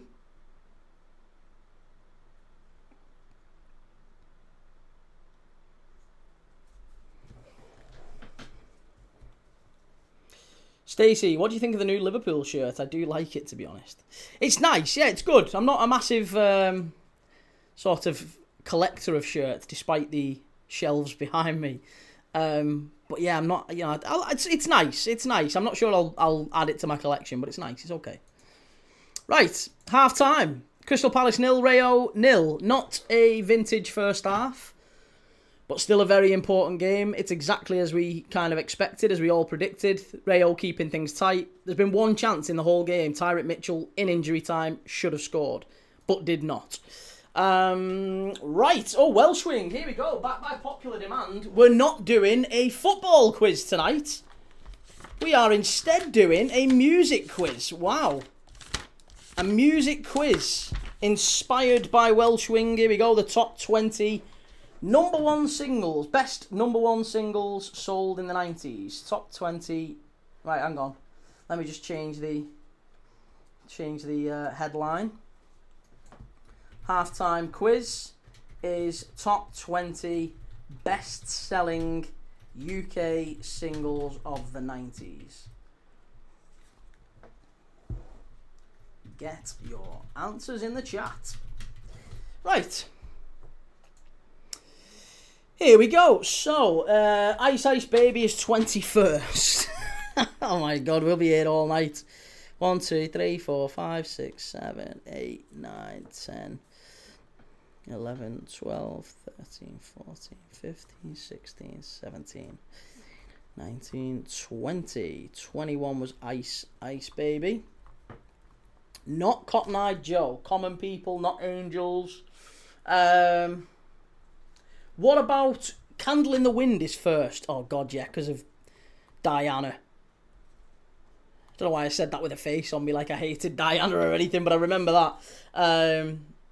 Barbie Girl, Teen Spirit, Nirvana. Yeah, Smells Like Teen Spirit. Wannabe by Spice Girls. Wannabe by Spice Girls is a great one. What about Wet, Wet, Wet? What did Marty Pello sing? Barbie Girl is 14th. Was that in the 90s? I really thought that was the noughties. What about Venga Boys then? What about Venga Boys? We like to party. We like to party. Not Michael Jackson Thriller. No, that was the 80s. Wannabe by Spice Girls has got to be in there. Everything I Do by Bryan Adams is third. Everything I Do. Right, come on. What else? Wannabe is 7th. Right, well, what about the number 2, the 2 number 1 songs that were number 1 on my birthday and me missus' birthday? Snap, I've Got the Power, and Snap, Rhythm is a Dancer. Not Venga Boys. Scott McTominay, Ballon d'Or. Bohemian Rhapsody was never 90s, no. Sacrifice, My Heart Will Go On. Yes, Titanic, My Heart Will Go On, gotta be. Sure, Believe is 4th. That was 98. Oh, yeah, 3 Lions on a Shirt could be a good shout. Love Is All Around. Think Twice. What was E17? Stay by E17. Think Take That as well. What did Take That sing? Back for Good by Take That. I guarantee you to Take That one will be there. And Boyzone. What did Boyzone sing? Baby Can I Hold You Tonight. Killing Me Softly by the Fugees. My Heart Will Go On is 8th. Excellent. My Heart Will Go On by Celine Dion is 8th. A little bit of a different one tonight. Normally we do football quizzes. Now we're doing music quizzes. Vindaloo by Fat Les. Yes, love that. Must be a novelty song in there. What about Mr. Blobby's song? Bob the Builder. Bob the Builder was 1. Love Is All Around is 2nd. Yet Bob the Builder, Can We Fix It? Yes, We Can. That was about 90s as well. Back for Good is 20th. I Want You Back for Good. What else is there? Fatboy Slim, Praise You. Fatboy Slim, Praise You will be in there. Killing Me Softly is 15th. I like... Some of these shouts are absolutely fantastic, folks. Well done. Loving these shouts. Tragedy by Steps. Return of the Mac. Yes. Return of the Mac. What else is there? Wonderwall by Oasis. Fog on the Tyne. Yeah, Walking Away by Craig David. 7 Days by Craig David. I Will Always Love You is 9th. Whitney Chutney. I Will Always Love You. Unchained Melody is 5th. Was that Gareth Gates? No. Unchained... Oh, who sang Unchained Melody? Backstreet Boys, I Want It That Way. Or Backstreet Boys. Backstreet's Back. What was that one? Backstreet... Steps 5, 6, 7, 8. Wonderwall is 6th. Right, well, we've got the top 9. What about Blur, Park Life? Or Blur... Oasis and Blur were always... A Country House. Country House could be a good one. Not Bob, but another kids show is here. Kids show? Another kids show. We're missing a kids show. C'est La Vie by Bewitched. Justin Timberlake was the 90s or the noughties. Justin Timberlake was more noughties, really. NSYNC was 90s. C'est La Vie by Bewitched or Bittersweet Symphony. Bittersweet Symphony was probably up there by the Verve. Righteous Brothers sung it. Yeah, but the Righteous Brothers sung it. They didn't sing it in the 90s, did they? Unchained Melody's been going back to the 60s. There's been loads of covers. Offspring. Teletubbies. Song 2 by Blur. Yes. Is 17th. Stereophonics is good, yeah. Pick a part that's new. Or Handbags and Glad Rags. Could be Handbags and Glad Rags. Teletubbies say, oh. Everything I Do by Bryan Adams, we've already got, mate. That's 3rd. Stone Roses, yeah. Stone Roses, Waterfall, possibly. Spaceman. Oh, that was an awful song, that, wasn't it? Intergalactic Cry. Born Slippy. Born Slippy by... Who sang Born Slippy? Underworld. Teletubbies is 19th. Teletubbies is 19th, okay. Scatman John. I'm Scatman. Like a Virgin was 80s. Mercury. Hey, Key and chat, what have I missed? Not a lot, mate. No, the game's been pretty dreadful, and we're currently doing the top 20 best-selling singles of the 90s. That's our Welsh Wing halftime quiz. We did 80s the other day, now we're doing 90s. Gangster's Paradise by Coolio's a great shout. Like that again. I like that one. Blue. Blue by Eiffel 65. Yes. Like it. I tell you what, I am updating my Spotify playlist after this chat. What about Pulp, Common People, or Disco 2000? Let's all meet up in the year 2000. New Radicals, You Get What You Give. Yeah, good shout. What about Feeder, Just a Day? Dun, dun, dun, dun, dun, dun, dun. Losing My Religion, R.E.M. Mambo Number 5 by Lou Vega. Dun, dun, dun, dun, dun, dun, dun, dun. Biggie, Hypnotize. We already... Do you know what? Again, some really, really good songs. Changes by Tupac. Was Ghetto Gospel then as well? Ghetto. Look at me even pronouncing the T's. Ghetto Gospel. Straight Outta Compton. Not sure if that was... Was that 90s? Was that 90s? It might have been, you know. Macarena is 11th. See, now I'm starting to think of, like, yeah, thingy songs. What about... not Cha-Cha Slide. DJ Casper, Cha-Cha Slide. DJ Otzi, Hey Baby. DJ Otzi, Hey Baby could be a good one. There was Mr. Oizo, Flat Beat. Do you remember that? That was a great song. In fact, do you know what? I'm going to do that one. I'm going to use that for a thumbnail, for a story on Instagram. Mr. Oizo, Flat Beat. That was a belting song. Dun, dun, dun, dun, dun. Limp Bizkit could be in there. Yep, Underworld, Born Slippy, Shell, Like It. Living La Vida Loca by Ricky Martin. Good shout. Every Time We Touch by Cascado. Again, was that about then? What about Moloko? Sing It Back. Moloko, they're born in Stockport, I believe. Creep by Radiohead is 12th. And I'm a creep.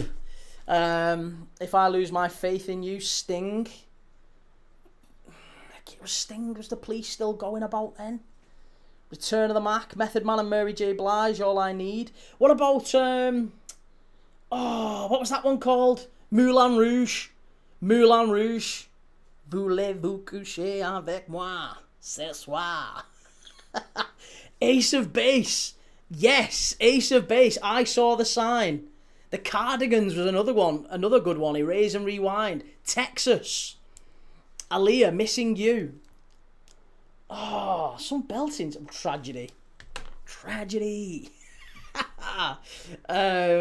Black or White by MJ. Wet, Wet, Wet, Love Is All Around. We've already got, that's number 2, that one, Ian. Scooter, Are You Ready? Everything I Do by Bryan Adams is 3rd. Ice Ice Baby by Vanilla Ice is 21st. Basement Jaxx, Red Alert. Was the Chemical Brothers early enough for that? Obviously, they've just come back into fashion with Go, haven't they? But Chemical Brothers were around then. Mysterious Girl by Peter Andre has to be in there. Has to be. Absolutely has to be. Don't Speak by No Doubt. Gwen Stefani, yeah, she was alright. That maybe could be popular. Mysterious. What about Jamiroquai? I love Jamiroquai. Jamiroquai, Canned Heat. What's the All Saints one? Black Coffee. Pure Shores. I tell you what, if I didn't have this ring on my finger, I think there'd be some questioning shouts at me. All That She Wants by Asa Base, yeah. All That She Wants is a cup of gravy. If she's a northern lass. Can't Touch This, MC Hammer. Stop. Hammer time. Charles and Eddie, Would I Lie to You? Excellent, excellent. KB, is this your new account? No, mate, no, this one's on TikTok, same one all the time. Massive Attack, Breathe by The Prodigy. Yeah, Prodigy, what was the album? The Fat of the Land. Was it called The Fat of the Land? One with the crab on the album cover. Yeah, they had Breathe, they had Firestarter. But again, I don't know if any of them was there. Tragedy by Steps is 16th. Okay, Tragedy by Steps is 16th. Supergrass, all right, I like that. Road Rage by Catatonia. Catatonia?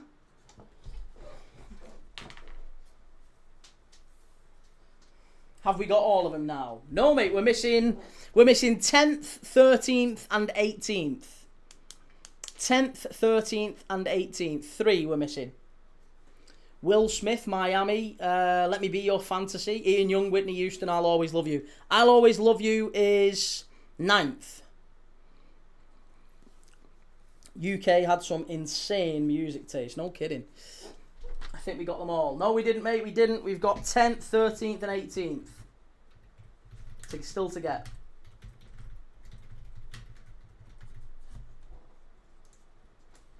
There you go.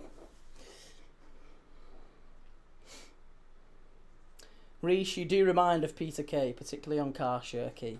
Cheers, man. Is that when he's singing? Hazard. No Scrubs, we had that earlier. 10th was Bittersweet Symphony. Right, okay. 10th was Bittersweet. What else was 13th? What was 13th? 13th and 18th I need from you.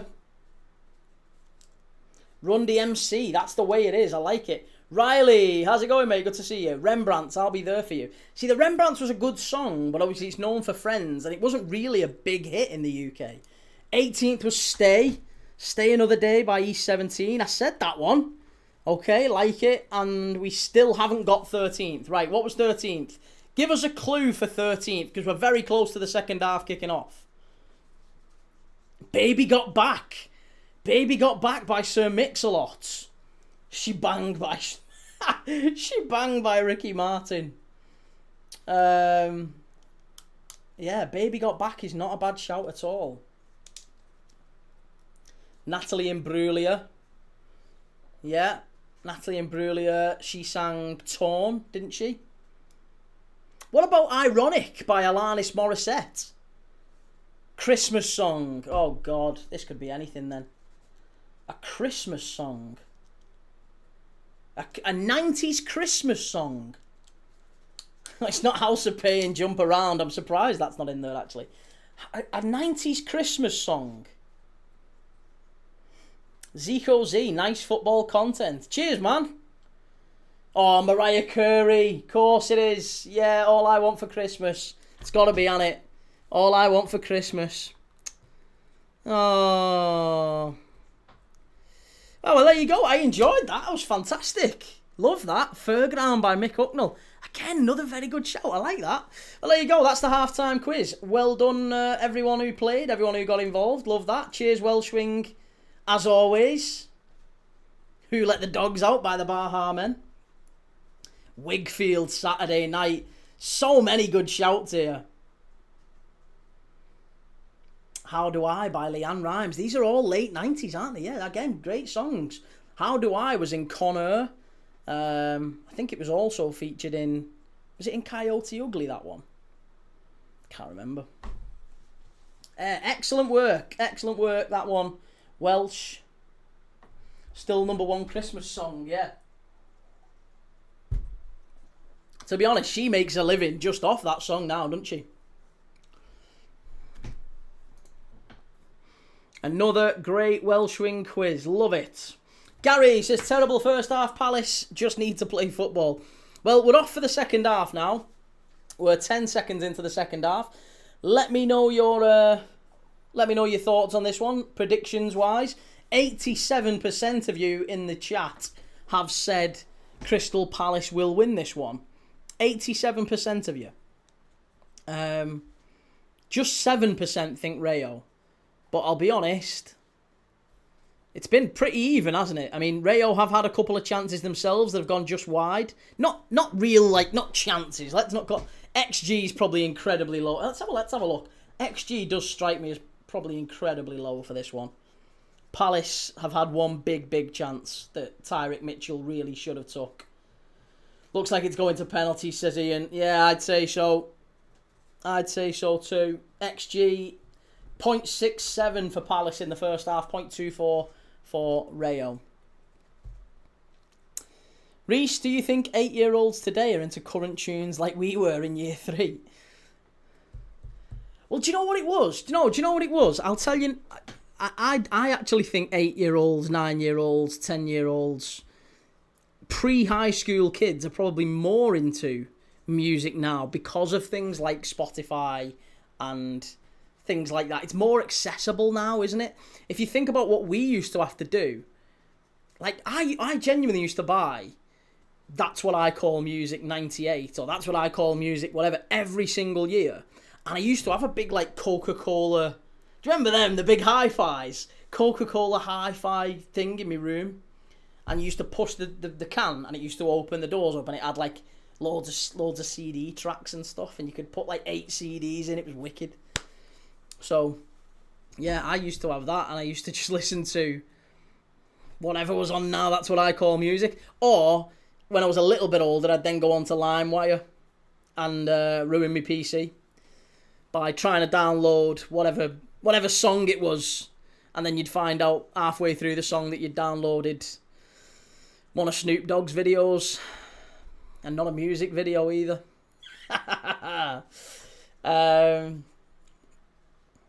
When I was 8, we listened to Crazy Frog at school discos. They won't listen to that. Big Will, could Oscar Trejo change things? I think he's quite a good player for them. They've got players on the bench that could come on and do things for him, for sure. Camelo's been a really important player for him this season. He's on the bench. Not sure why they've not started him, if I'm dead honest. But we've got 3 yellow cards in this game. Sis got a yellow when he should have been sent off. In fact, we've got 4 now. Palazon's been booked. Unai Lopez has just got another booking. That's the 3rd booking for Rayo so far in the game. Sis has got a booking when he should have maybe been sent off. Unai Lopez has just got a booking there for taking out Daichi Kamada. Adam Wharton got one first half as well for Palace. Goated AFC, what phone have you got? The new one, whatever the iPhone 7, is it 17 Ultra, whatever? That's that one that's recorded. Yeah, these two are just oldies. I don't know what these are. This Charming Dan, it was the Now compilations for me back in the 90s. That's it. I'll record them off the radio. Yeah, and try and stop it before the DJ speaks. Pro Max, that's the one. Yeah. Pro Max.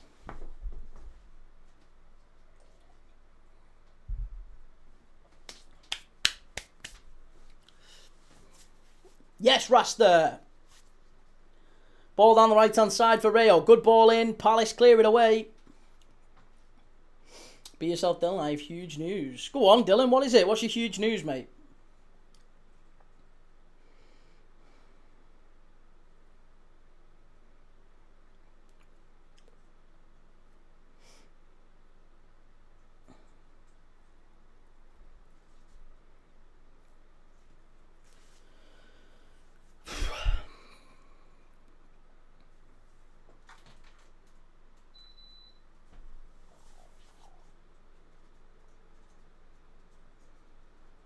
He's pregnant. I don't think it's that, to be fair. But maybe it is. I don't know. Maybe he is pregnant. Maybe he's got a lady friend and she's pregnant. If she is, congratulations. But I don't think that's the case. I think it's possibly due to the new job that he was telling us about the other day, I'm guessing, Dylan. So it's only a hunch. He was telling us you had a new job and maybe it's I don't know, I'm guessing... I could be way off. It's been made permanent? I don't know. You're keeping us in suspense. What is it? Chance! Oh, it's 1-0! It's 1-0 Palace! It's Mateta! It's 1-0, and there you go. That is exactly what we were waiting for. First goal. Palace lay the first strike in the game. It's the first big chance, let's be honest, that we've seen for Palace since, well, no, Tyreek Mitchell bang on half-time, but my God, there's a claim from Pat Sis, maybe. I don't know what he's claiming for, but he's running over to the touchline, and whether it's an injury or something, but Mateta gets the final touch and Palace are 1-0 up.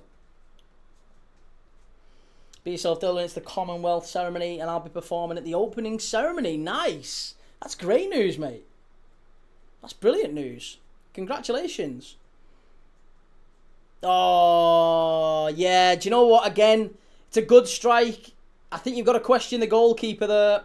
It's a wonderful reaction from Mateta. The ball gets struck from the edge of the box, and the goalkeeper... Am I being too harsh here? Am I being too harsh? Why are we seeing so many goalkeepers push the ball out rather than away? It's like rule number 1. I remember goalkeepers getting taught that. That was the one thing you got taught as a goalkeeper. Is always, always, always, when the ball gets struck at you, push it away. Push it that way. Don't push it back out. If you parry it back out, there's always going to be someone there to tap it in. Push it away. Push it to your left. Try and get a tip on it. Don't push it straight out. Worst thing the goalkeeper can do. And yeah, I think you question the goalkeeper there. LG, Wan-Bissaka rumoured to Everton. Yes, saw that one. Be a good value signing for Everton. But 29, getting on. Adam, goalkeepers are trash. Palace fans absolutely loving it there. Ismaila Sarr's been taken down again here. He's been clattered a few times in this game. Oh, he's just got a kick to the head there. He's just got a kick to the head. And it's off Ratiu, the number 2. Questionable, but Palace are in front. 1-0, Jean-Philippe Mateta. And they're asking the referee for a check for a handball. Who was it who struck it? Was it Wharton? Was it Wharton with the initial strike? Maybe the goalkeeper was unsighted. I don't know if I'm being unkind here. LJ says, Wan-Bissaka will bloody work for us, but you know, okay. I like him. He's a good player, Wan-Bissaka. I really like him, and I think he'll be a smart signing for Everton. But, you know, he's not a long-term signing. At 29, he's not necessarily a player that you're going to have for 5-6 years, necessarily. And if he is, he's not a player you're signing for the future. He's someone who can come in and do a good job right away. Gary says, Key, I'm going to Budapest on Saturday. What's your thoughts? Enjoy it. Beautiful city. Beautiful, beautiful city. Right on the rivers. That's what it's named after, right? There's 2 rivers. Buda and Pest. And it's named because it's between those 2 rivers, allegedly. Shell, no, Key, he's not. Who? Wan-Bissaka. Gordon to Barca for 69 million. Yeah, we've just been chatting about it, Dylan. It's something everyone's been chatting about sort of all day today. It's the big news, isn't it? I think it's an interesting signing, certainly. Tona says, our Norwich City goalkeeper, Vlad, always used to annoy, wanted to punch the ball, and it got annoying, Key. And Dario, I don't know, they got Coleman to play until 109 years old. Right, free kick to Palace, edge of the box. Ismaila Sarr again he's getting a right kicking, isn't he? Ismaila Sarr taken down this time by Florian Lejeune, the ex-Newcastle centre-back. And again, we're looking at Palace with a free kick, edge of the box. They've got to make this count now. They've really got to make this count. If they can get a second, there's every chance that they kill the game off. I don't think Rayo can score 2, put it this way. I think Rayo's best chance here is to keep it tight and maybe get an equaliser late on. If Palace get a second, it's game over.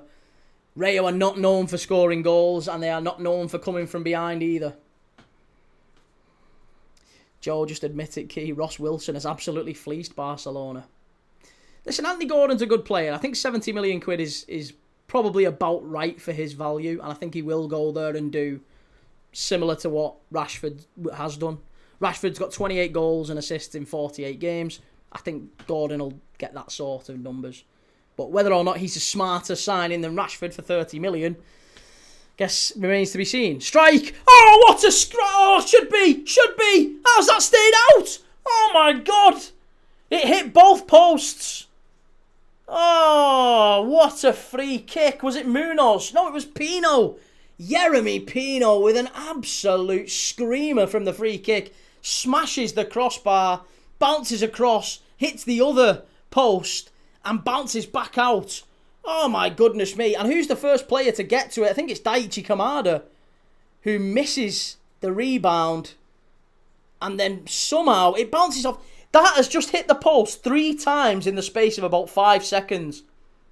Oh my God, Crystal Palace so unlucky. It should be 2-0. Should be game over. So unlucky, Palace.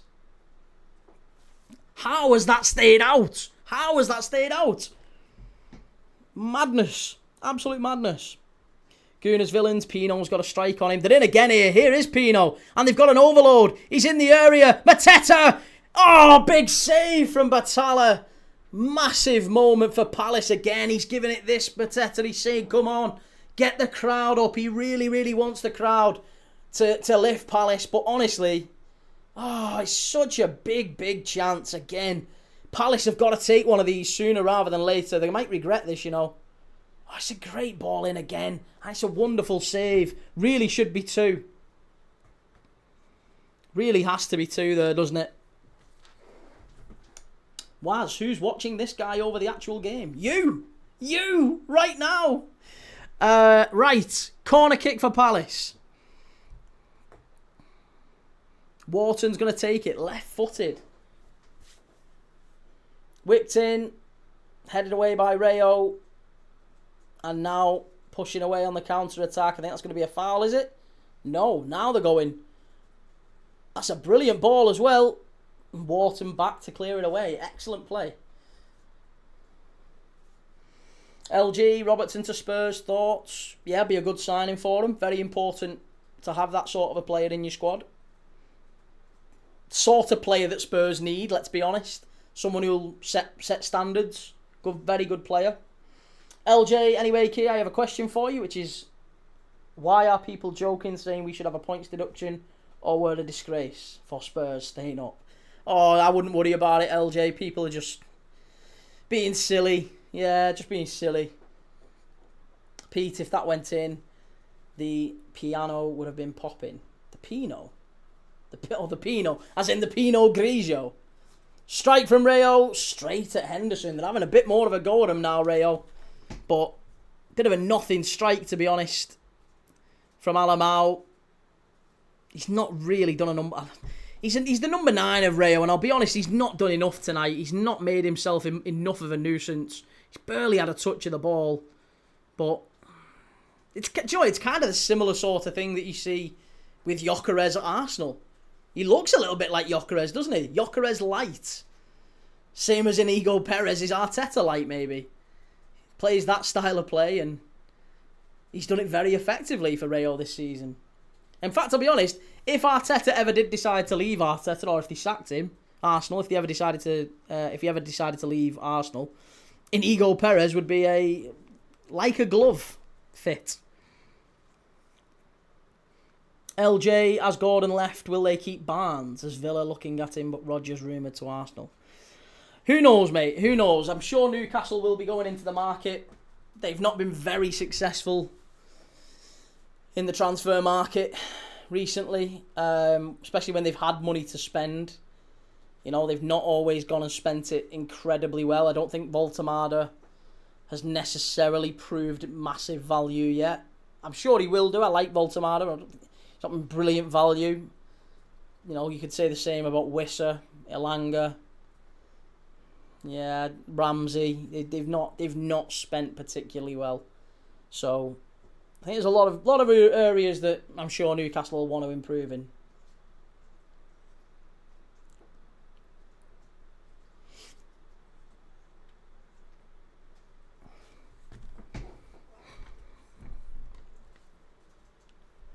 Mateta again, back stick.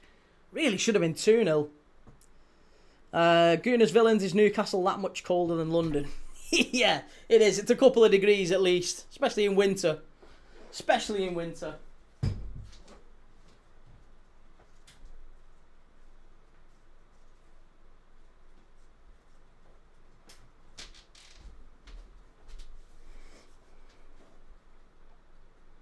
Key, I'm hearing Barcelona sign Rashford to replace Lewandowski.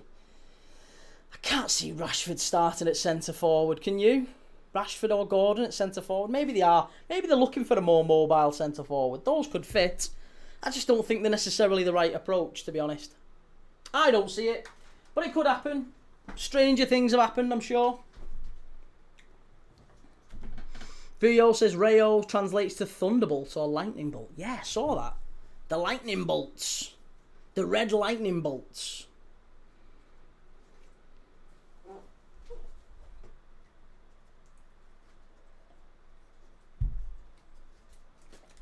I think Rayo's been I think Voltemada has been excellent. Says this charming Dan. That match-winning goal he scored for us in the derby was a banger. Like it. Mr. Al-Shamari, imagine winning the FA Cup last year and a European Cup tonight. Glasner is a legend if they pull this off. Again, very true, yeah. Yeah, Glasner... Where does he go? Where do we think he's going? I was asking this question before, but where do we think Oliver Glasner goes when he leaves after this game? This is his final game as Crystal Palace manager. Where do we think he goes? Volta-Mackham. Another yellow card, yeah. Another yellow card for Rayo. They're racking him up now. Jordan says AC Milan. Iraola's been offered a contract by AC Milan. I think he's chatting to him at the minute. So I don't think they'll need Glasner. But yeah, 4 yellow cards now for Rayo. They've just brought on Diaz for one of the players who was booked, Lopez. Oscar Valentin has also come on for Mendy. C. Wheatley says Sunderland win the Europa League. I mean, listen, Sunderland and Bournemouth next year in the Europa League. One of them, I think, will win it. And Conference League next year is Brighton. I would be astonished if they don't win it. Graham says, I defo think there'll be a red in this game. Yeah, I wouldn't disagree. We've had 5 yellow cards so far in 60 minutes. So, what's that? Yellow card every 12 minutes. At that ratio, we've probably got another 3 at least to come. When you consider extra time and added time or whatever. Henry K says, hey Key, what do you think of Robertson to Spurs? Be a good signing for him. Yeah. Really smart move for Spurs, that. Joe says 12 goals and 4 assists. I would say he's a success. Definitely coming to a new league and not playing in his best position at times. If Wirtz deserves time, he should. I don't know why you brought Wirtz into that. I did say, to be fair, I wasn't having a pop at Voltemada. I was just saying I don't think he's necessarily proved himself worth the money. I wouldn't say Wirtz has either. It's not about saying they don't deserve time. Voltemada has been your best signing, in my opinion. But he's still not... He's not justified the fee. And I think that's fair to say with Wirtz as well. Wirtz has done really well for us. There's only 2, I think maybe 3 players in the entire league who've created more chances than Florian Wirtz. The big issue for us has been we haven't got anyone to finish him. Strike side netting from Ismail Assar. Palace still pushing forward, but only 1-0. Dangerous scoreline, 1-0. Very dangerous.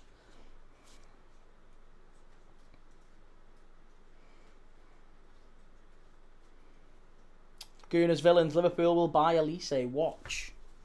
It's not happening. It's not happening. I don't think we... How much would Elise cost in this current market? 150? You're not getting... Nah, we don't want him. I don't want him. Not for that much. Silly money. Absolutely silly money it would take. And I don't think he's worth it.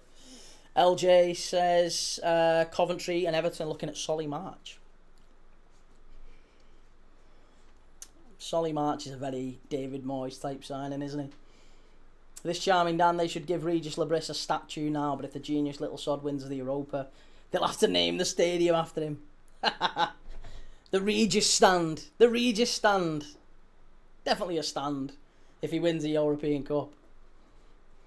It's never good. We're never going to pay 165 million for him, Gooners. Sunderland want Ahmad again. I think United could be tempted into selling Ahmad.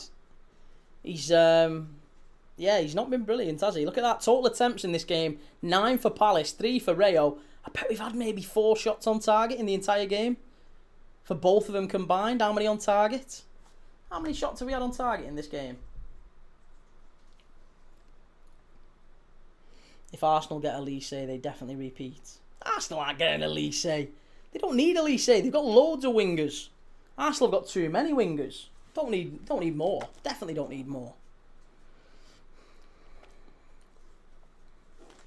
LJ says, Shell almost said from the chant, Copites are gobshites. Cheapool, as always. Is that cheat or cheap? Not cheap, we're just not paying 165 million for one player. I didn't think we'd do it for Isak for 100 and whatever he was, 120. Not paying 165 for Elise. Just can't justify it. It's not Liverpool behaviour, that. I think Isak's a very good player, but he wasn't a smart signing for us. Because we needed someone to come in and play immediately, and evidently he wasn't ready. Because of the whole pre-season and everything. I think he will be a very good signing for us next year, but definitely needs a full pre-season. Joe says, didn't the Sunderland owners want to sack Regis Labris if they didn't get Europe? Change like the weather, then Mackems. Oh yeah, remember that? There was talk about him wanting to sack him, wasn't there? How true it was, we don't know, obviously. 25 to go. Big 25 minutes in Leipzig. Palace 1, Rayo 0. Connor says, do you say he wasn't good? Isak, only in hindsight with injuries.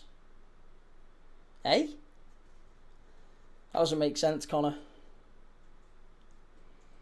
Gooners Villains, I can see Madrid buying Elise. They'd have to move some players out, wouldn't they? Rayo with a switch of the ball. Over to the left-hand side.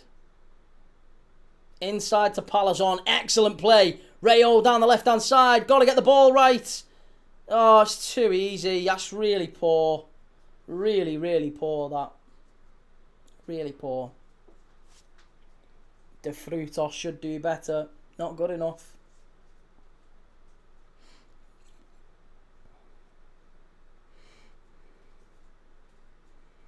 Gooners Villains, where does Vinny go if he leaves? It's a little bit like Mbappe, you know. Real Madrid have kind of backed themselves into a corner with the amount of money that they're paying Vinny and Mbappe. I actually don't think there's too many clubs that would accommodate Vinny and Mbappe. If Real Madrid were actively trying to sell him, they'd have to sell him at a knockdown price. Because as good as they are, they're known to cause problems in the dressing room.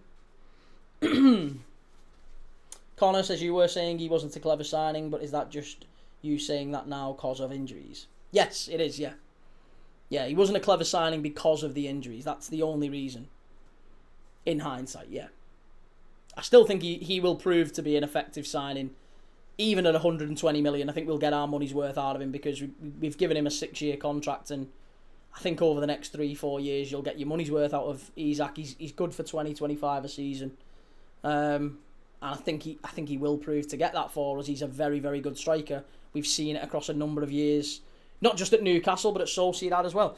I think he will be a good signing for us, but he needs to be fit, and he's just not been that at any point this season. The one time, literally the one, we saw him for about a 3-week period.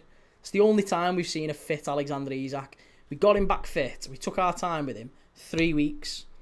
And he scored the winner against West Ham. He scored the winner against Tottenham and broke his leg in the winner of scoring the winner against Tottenham. Right, here's Sergio Camelo and Espino. Sergio Camelo is the game changer, to be honest.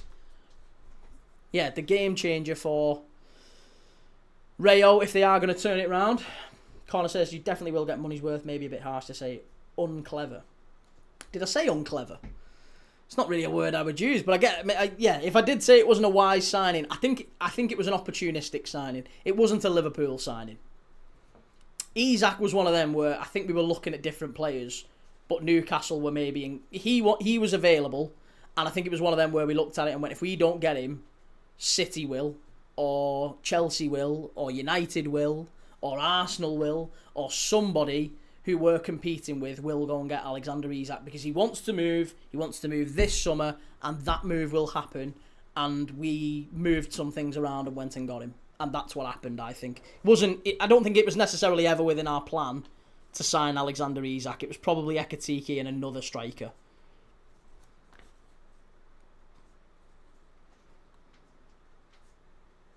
Daz says Villa and Palace double I'm waiting on. Come on, good lad.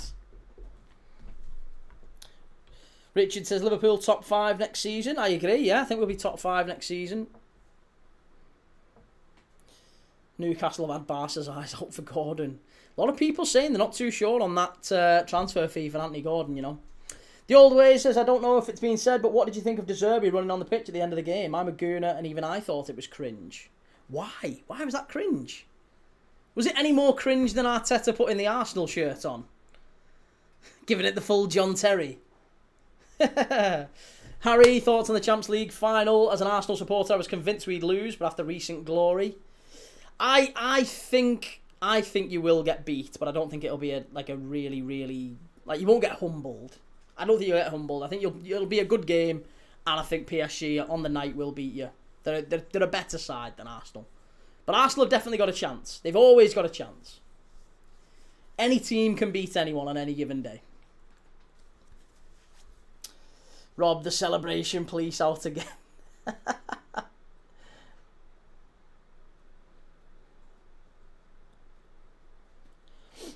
There we go. Tottenham are probably going to confirm another signing soon, and it will probably be Senesi.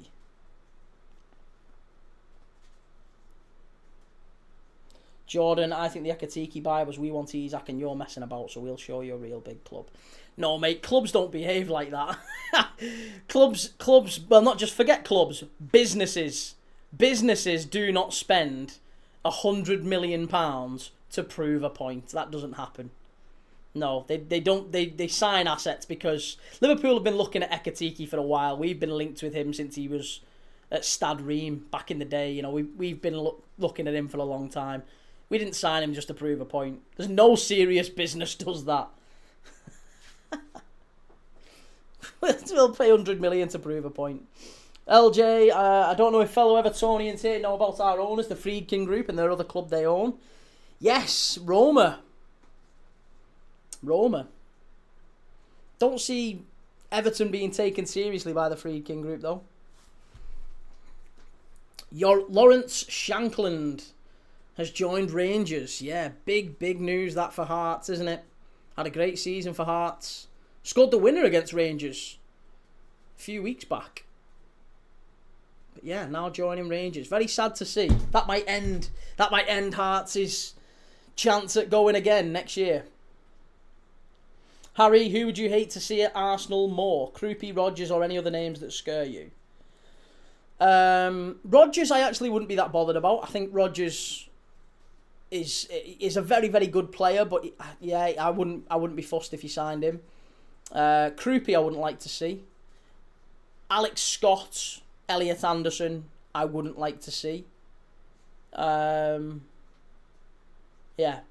Alec, if you went out and signed, I think that's the big thing for Arsenal, if I'm dead honest. I think you need legs in midfield. And I think if you went and signed real quality, like Alex Scott, like Elliot Anderson, I would be seriously worried behind. If there was a midfield of Alex Scott, Rice, or Elliot Anderson, Rice, behind a very, very good Arsenal attack, you definitely need a good winger and a better centre forward. If you got Krupi instead of Gyökeres and you went and got someone off that left hand side instead of Martinelli, yeah, you've got Saka, Krupi, and whoever off the left, whoever that might be.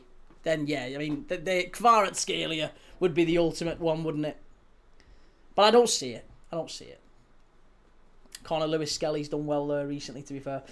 He has. Do you know what? I genuinely think one decision by Mikel Arteta could determine who goes, because I think one of Lewis Skelly and Zubimendi is going to go this summer. One of them is going to go from Arsenal. Lewis Skelly, if he does go, I don't think it'll be permanent. It might only be on loan.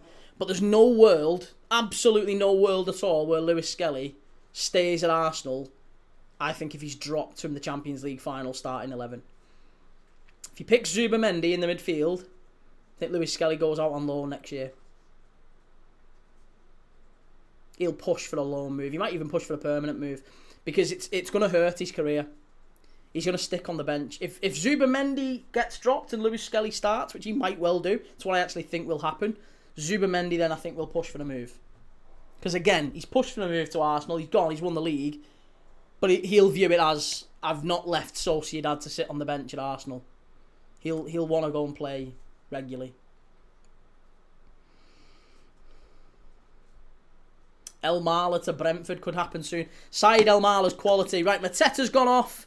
And is it Jorgen Strand Larsen? Yep, Jorgen Strand Larsen, like for Palace. Daddy-o, neither will go. Stop trying to get rid of our players with a tight-knit group key. Oh, I'm sure you'd know, mate, being smack bang in the middle of it so frequently. I'm sure you'd know that. Tight-knit group. Ha! I just think it's about playing time, and Lewis Skelly has not had a lot of playing time. He's had a little bit come the back end of the season, and if Arteta, and maybe a big part of that is Arteta speaking to him behind closed doors and saying, you know, you're a really talented boy, we want to keep you. And I'm sure he would be saying, well, as much as I love Arsenal, you need to be playing me more regularly, then I need to be starting games. Give me an opportunity. He's been picking splinters out his arse all season, Lewis Skelly.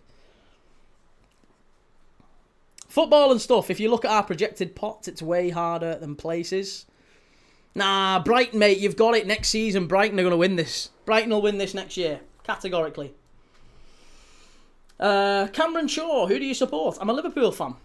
Who do you support? Surprise me. Issy Palazon has gone off. He's been booked. And on comes Akomak. Pate Cisse gets the captaincy. He's on a yellow card as well. I remember people saying we bought Joe Bellingham because of his name.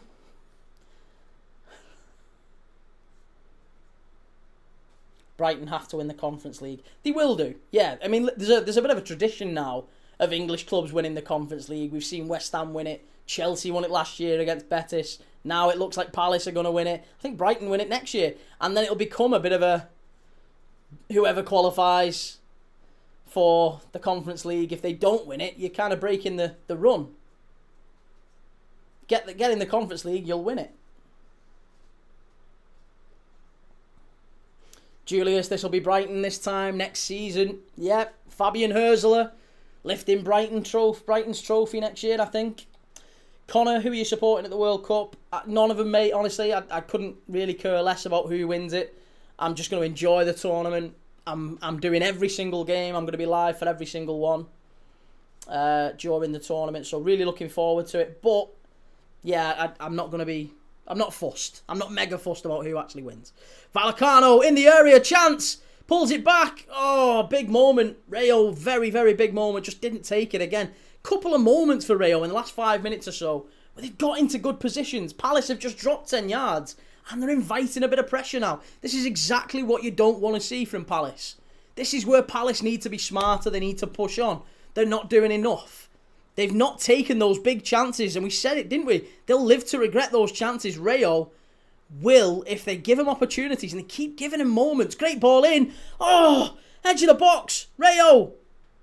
And Palace just scramble it away again. Wow. Wow. The old way says, think now that he's playing in midfield and looks like a different player, Skelly could stay at left back. He was mint. Saka started at left back and found his position eventually. Yeah, he could do. Again, I think it's going to come down to if Arteta has faith in him to start him in the big games.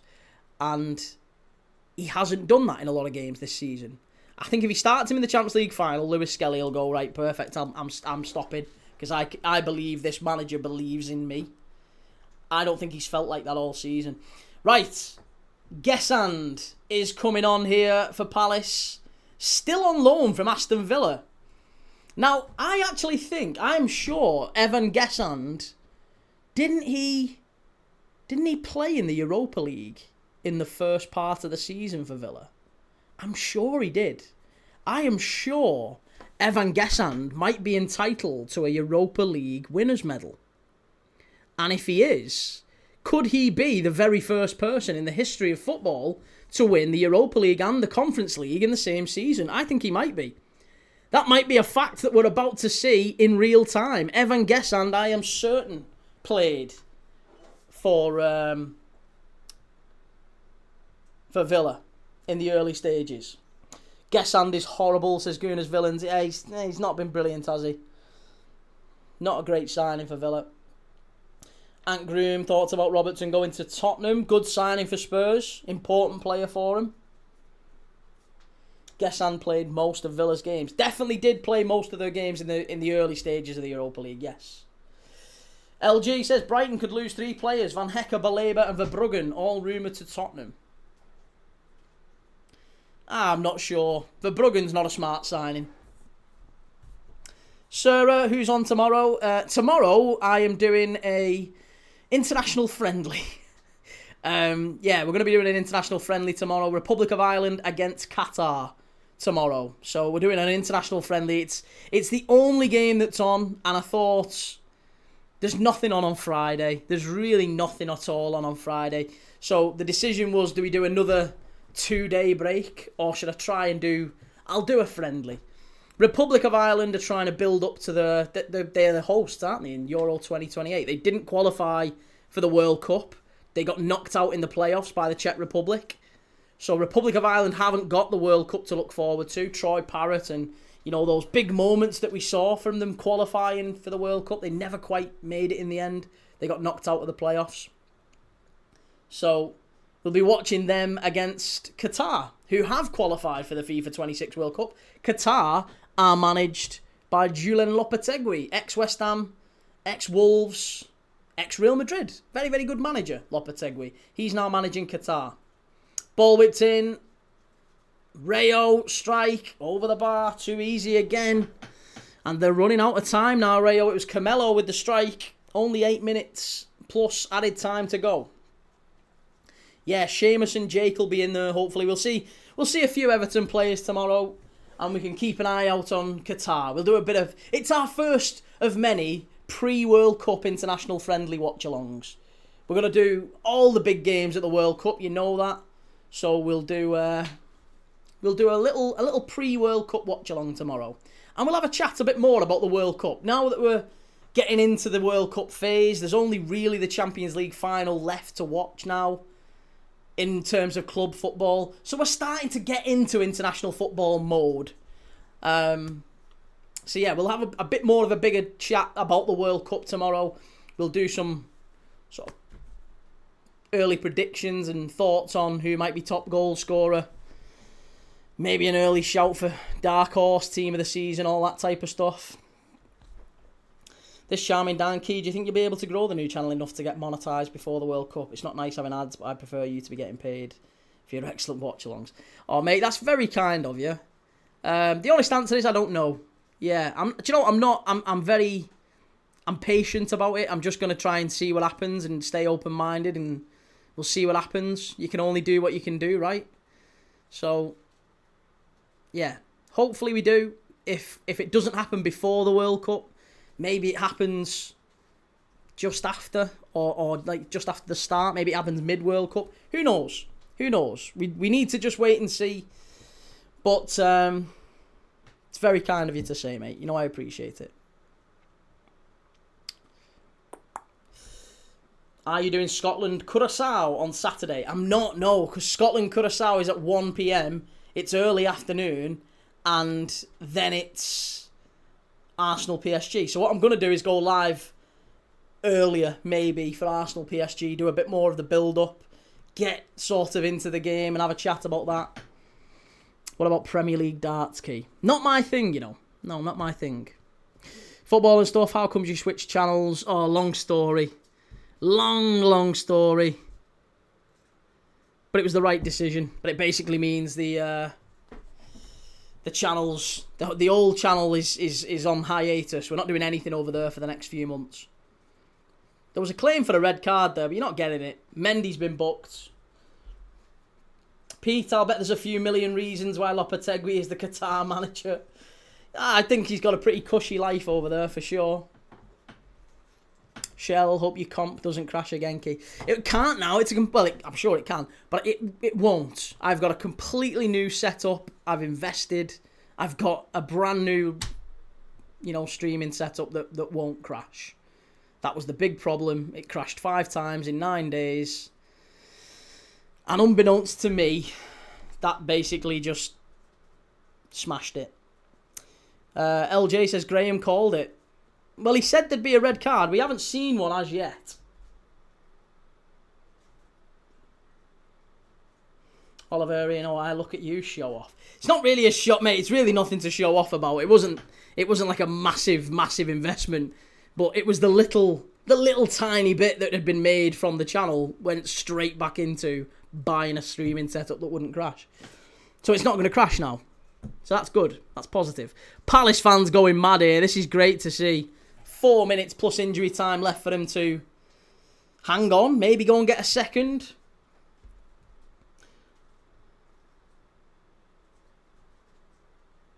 The missus gave you some spends, you mean? Something like that, yeah. Something like that. Oh, the Rayo fans are crying in the stands. Rare 3 stars says, my England St George's flags are up on my shed. Won a Forest, club and country St George's flag. My wall chart arrived today. Just waiting for the Fantasy World Cup League now, then I'll be ready. We might do something like that. Maybe I'll set that up, actually. Do a Fantasy World Cup League. Should we do something like that? We should do, shouldn't we, really? Let's give it a whirl. This charming Dan, no worries, it's shit what they did to the other channel. Is there anything you can do to possibly grow it a bit quicker? Sadly not, mate. No, it's just a case of showing up and continuing to do all the stuff that we were doing before, really.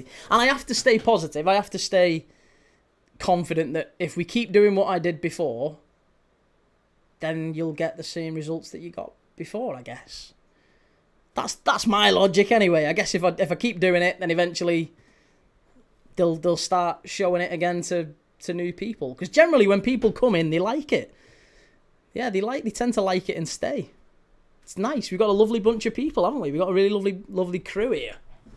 So I'm hoping that it gets shown a little bit more to people at the World Cup, and we'll grow accordingly. But if we do, we do. If we don't, we don't. It's all good fun. I watch it because I love watching football.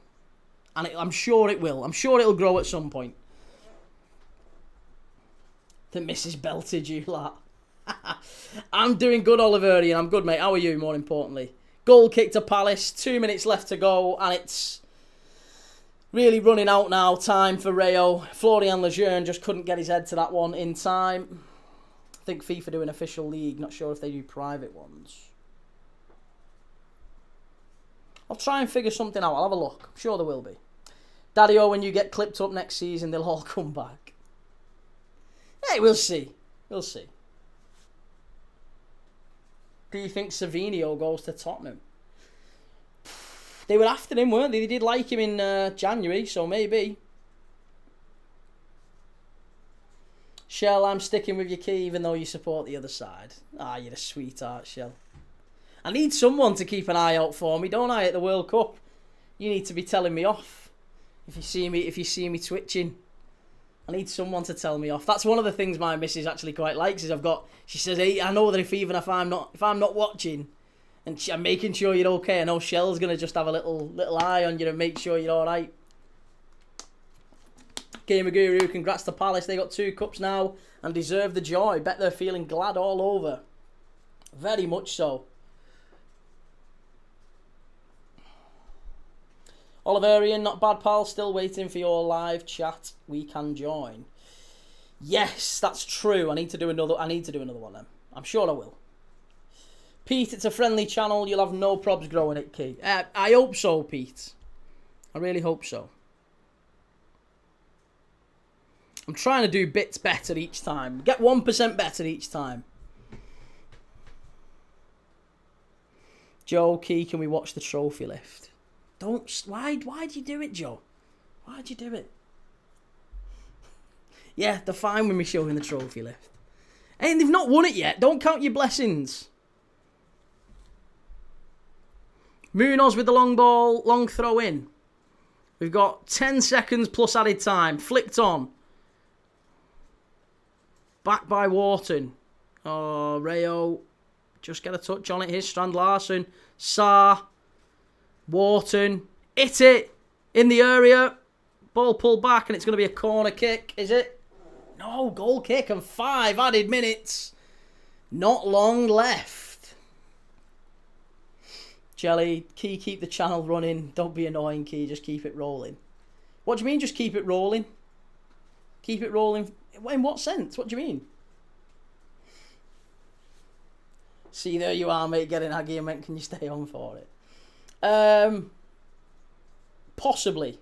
Far post. Oh, that was the chance for Rayo there. Excellent defending by Tyrick Mitchell, making up for the miss that he did at the end of the first half. Oh, that's absolutely incredible. And now Palace have got the chance to counter with Mitchell. Unbelievable play. If he gets the pass right, it's it. Oh, you donut. All he had to do was slide in Strand Larsen there. It's going to be a corner for Palace. Tyrick Mitchell has just done the unthinkable. The absolutely unthinkable. Great defending at one end of the pitch. And then he just gets up, charges down the other end. Great, excellent defending that. Excellent defending from Tyrick Mitchell. And then flies forward. You could just tell he was tired actually by the end of it, couldn't he? Yeah, run out of steam, Jelly. That's right. Just ran out of steam at the end there, Tyrick Mitchell. But excellent play. Íñigo Pérez is made up and he's saying, come on. He's saying, come on to his defender, saying, one last go. You've only got 4 minutes left. If that, 3 minutes now. Palace are nearly there. They're nearly in the Europa League. LG, Kevin could leave Fulham to go to Benfica as Silva's there now. Yellow card for Rayo.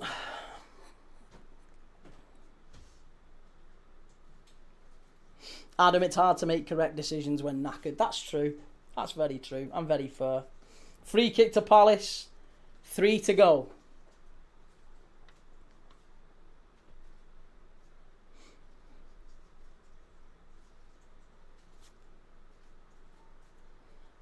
You'll get more likes and views if you keep it rolling. I know, but the trophy lift takes bloody ages, doesn't it? Gessan with the ball in. Oh, Strand Larsen. Nearly. Rayo have got to get this right now. Good tackle. He wins it back, Strand Larsen. Go on, lad. And Rayo win it. Nah, it's going to be a free kick. That's a free kick.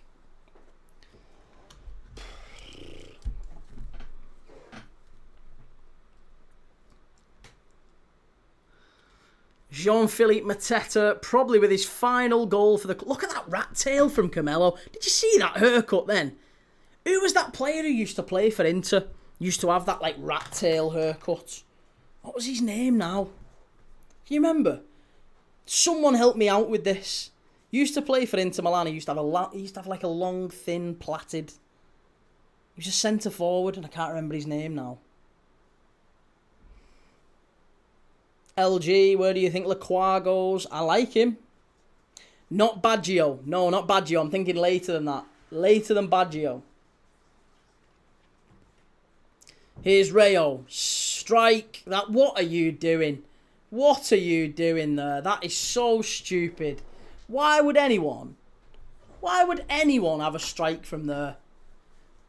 Oh, you're like 40 yards out. That's just, honestly, that's the sort of thing that he'd be getting beats in the dressing room. He'd be getting beats for 1,000,000%. No, it's not Roberto Baggio. It's not Baggio. It was someone else, and I can't remember his name. Palacio. That was the fella.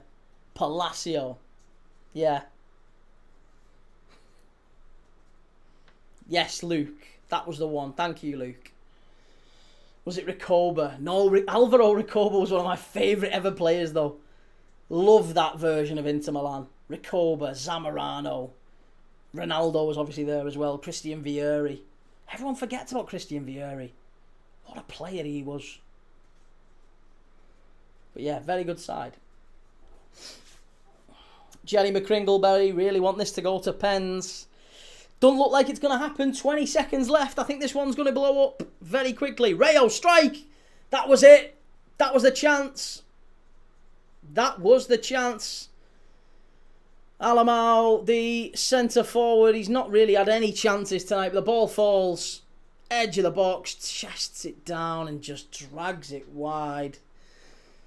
Oh, really poor from Rayo, but Palace are there.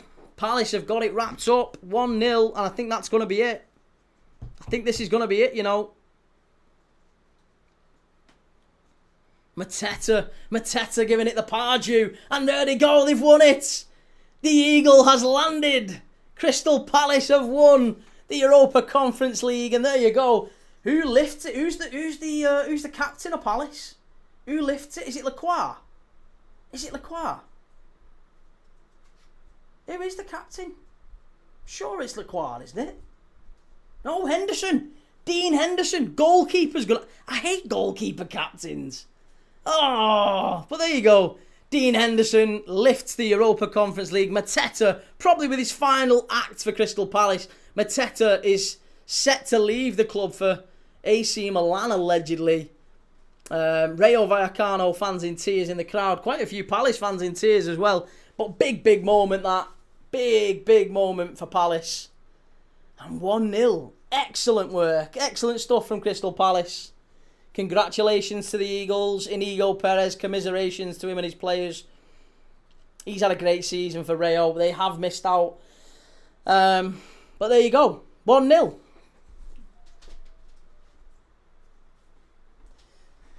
And, yeah, excellent stuff. We're not going to stay on. I'm not going to stay on for the trophy lift. I'm knackered. I'm absolutely knackered.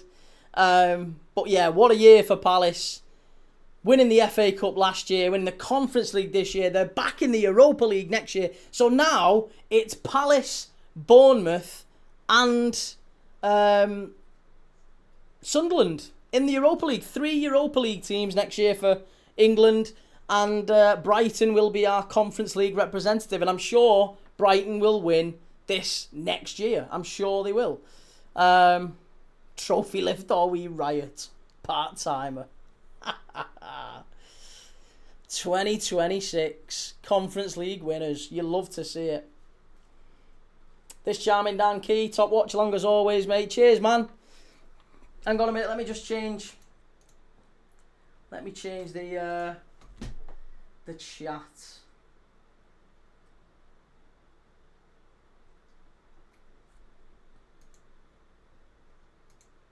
There you go. That feels a bit better. Congratulations to Crystal Palace. Won't even watch them lift their first European Cup. Bitter, that, mate. Do you know what? I'll do it. I'll do it for these, but I'm not doing it if Arsenal win it.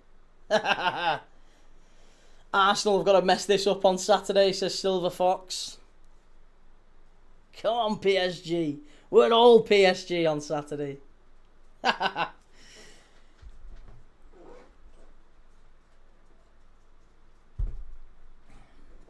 Oh my goodness me. Well, listen. If you haven't yet, do me a favour. They're just engraving the Crystal Palace name on the top. If you haven't yet, do me a favour. Hit like on the video. If you've not already, please hit like on the video. It takes you 2 seconds. Costs you nothing. Helps me immensely. If you can just hit like on the video. I am back tomorrow for the Republic of Ireland versus Qatar in one of many pre-FIFA 2026 World Cup, pre-World Cup friendlies, pre-tournament friendlies. We'll see how Ireland are faring ahead of their build-up to being the hosts, or one of the hosts for Euro 2028. And Qatar, who have qualified for the FIFA World Cup, we'll be seeing how they get on as well. So, stop tiring us all with your skank-ass brushkey. Best nachos and Dr. Pepper I ever had at the tavern with Key Thomas. Yes, Gooners villains. Think all the haters are in for a shock, mate. Listen, I don't disagree with you. I think Arsenal might have a bloody good chance. I did call it at the start of the season. I am going to say this again. I did say Arsenal at the very start of the season. I had a feeling Arsenal would City would win the league. Arsenal would win the Champions League. That was my call. So obviously I got the league wrong. I'm hoping I've got the Champions League wrong as well. But I did say I had a big feeling that Arsenal would win the Champions League this year. Just thought they'd have something about them in Europe. Gary, let's make it a hat-trick. Please, no. Just please, no. Right, no, I am going. I am shooting off. Congratulations to Crystal Palace. Lots of love, everyone. Really appreciate you so much. Thank you so much. I will catch you all tomorrow. If you're coming back, I will see you for the Republic of Ireland Qatar friendly. And then I'll be back on Saturday for Arsenal against PSG. Oh, see you all in about 24, well, less than 24 hours. I'll see you all tomorrow night for a chat. I hope you all have a lovely, lovely Thursday, whatever's happening with your Thursday. I hope you enjoy it, and I'll catch you tomorrow for Ireland Qatar. Take it easy.